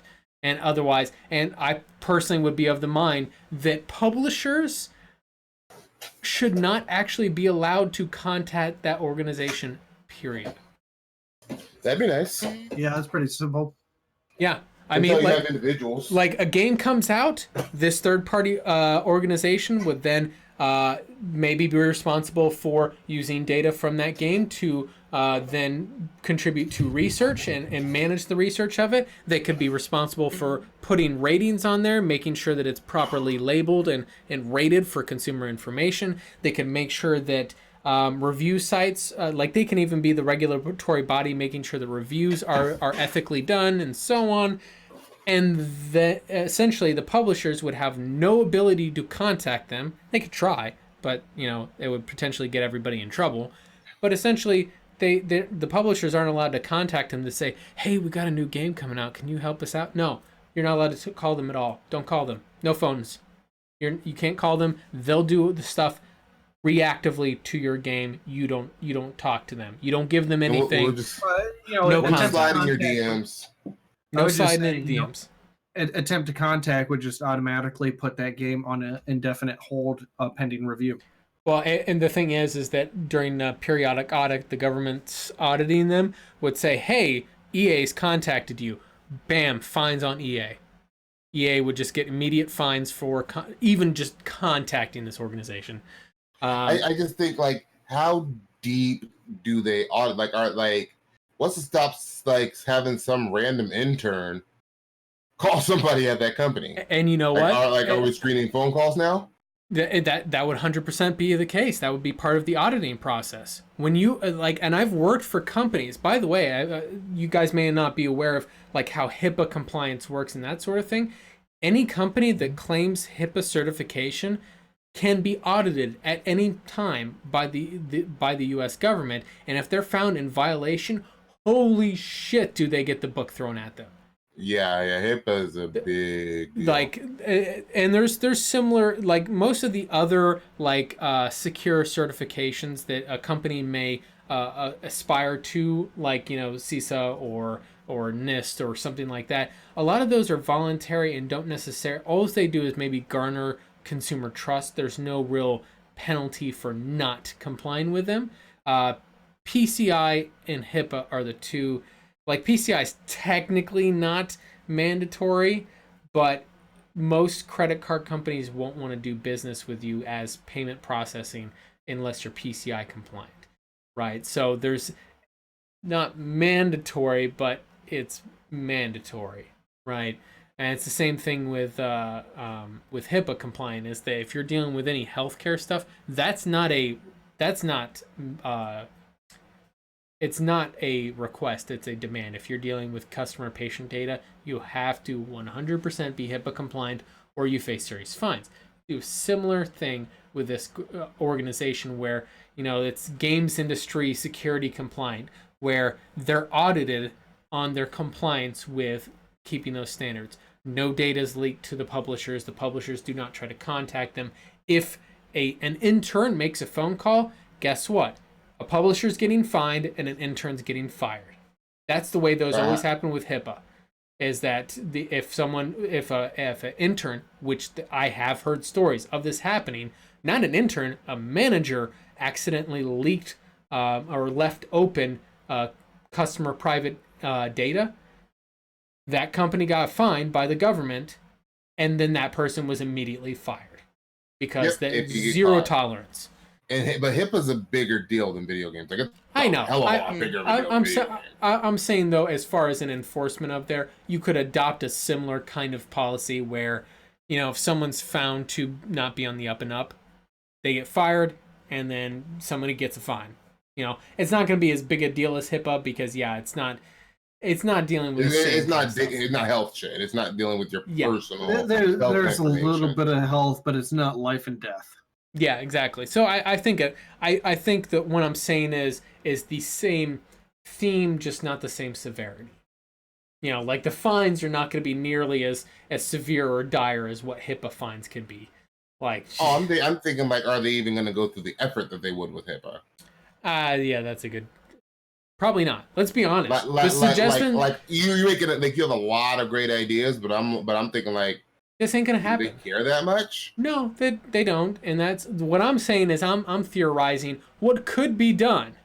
However, will any of it ever get done? Hell no, because you know what happened? The moment that someone with any sort of clout actually suggests this thing to a governmental body, there's going to be six ESA lawyers right at that guy's desk, down on their knees underneath his desk, sucking his dick to make sure that doesn't happen.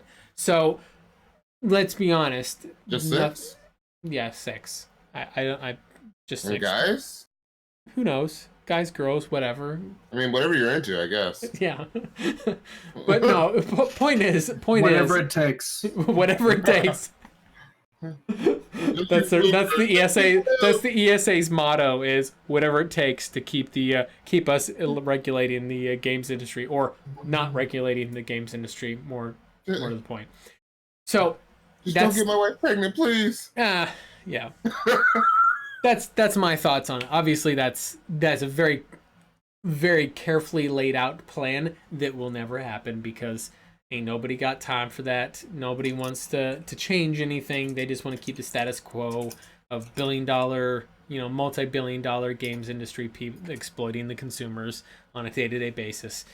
Exploiting and then watching the consumers damage control for them on Twitter. Yep. And encouraging the exploitation. But if the exploitation wasn't there, where would we be? Why would I buy a PS4 without? I would be fucking enjoying my goddamn Saturday night playing some Total War right now if it weren't for those goddamn for those darn publishers. Get off my lawn. Loot box. Anyway, just to bring us full circle on here. So, coming to the end of the episode on here, Kev, why don't you give us your final thoughts? My final thoughts is I'm ready to wrap this up because my headphones are starting to bother my ears and I'm getting a headache and I want to take them off. I'm saying you need to make the mouth move, dude. make the mouth move. Xaiphen, what's your final thoughts? Make the mouth move. That just sends so many dirty thoughts to my mind that I'm just not going to. We'll make your mouth move, sure. Rose, okay. Rose, what are your final thoughts? Just want to give a quick shout out to my fiance whose birthday is today, so that's all I've got. Happy birthday, fiance. Respect. Also envious because I didn't get my birthday shout outs 2 weeks ago. Because y'all hating. Shout out to Kev for his birthday and stuff. He had a birthday. Even give Mort a shout out. Yes, I did. Oh, did we? I made sure to. Nobody gave Mort a death shout out because he obviously died from this podcast running so long. He'll be alright. So, obviously. So now that Mort's gone, this is going to be all about praising Lisa Sue and about why we should buy the loot box. All right, we need to stop now. And it's now time to mute Kev. Anyway, closing up the shop for the guys. If this is your first time tuning in here for the Pixel Crashers podcast, welcome. We stream every Saturday night at 7 p.m. Pacific time. We do an alternating stream schedule where on 1 week we do the podcast like you see here tonight. On the second, or the B week, if you will, we actually get together, play some co-op games. Currently, the month of September has been Payday 2 September. So next week we're going to be playing some more Payday 2 where I get to be the illustrious John Wick and these guys get to be some other random characters who... Let's be honest, nobody else notices because nobody sees the character, whatever. Point is, things happen, we have fun robbing banks and stuff. And then come October, Killing Floor 2, I think it was. November's Yes, Mass Killing Floor Effect. 2. December is Dragon Age Inquisition. Was that what we did for the? That's usually what we do. It Yeah, I fucking think so. better That's our be, closing because year I- now. Yeah, that's kind of our year-end nonsense on there. Good stuff, good fun. Everybody loves it.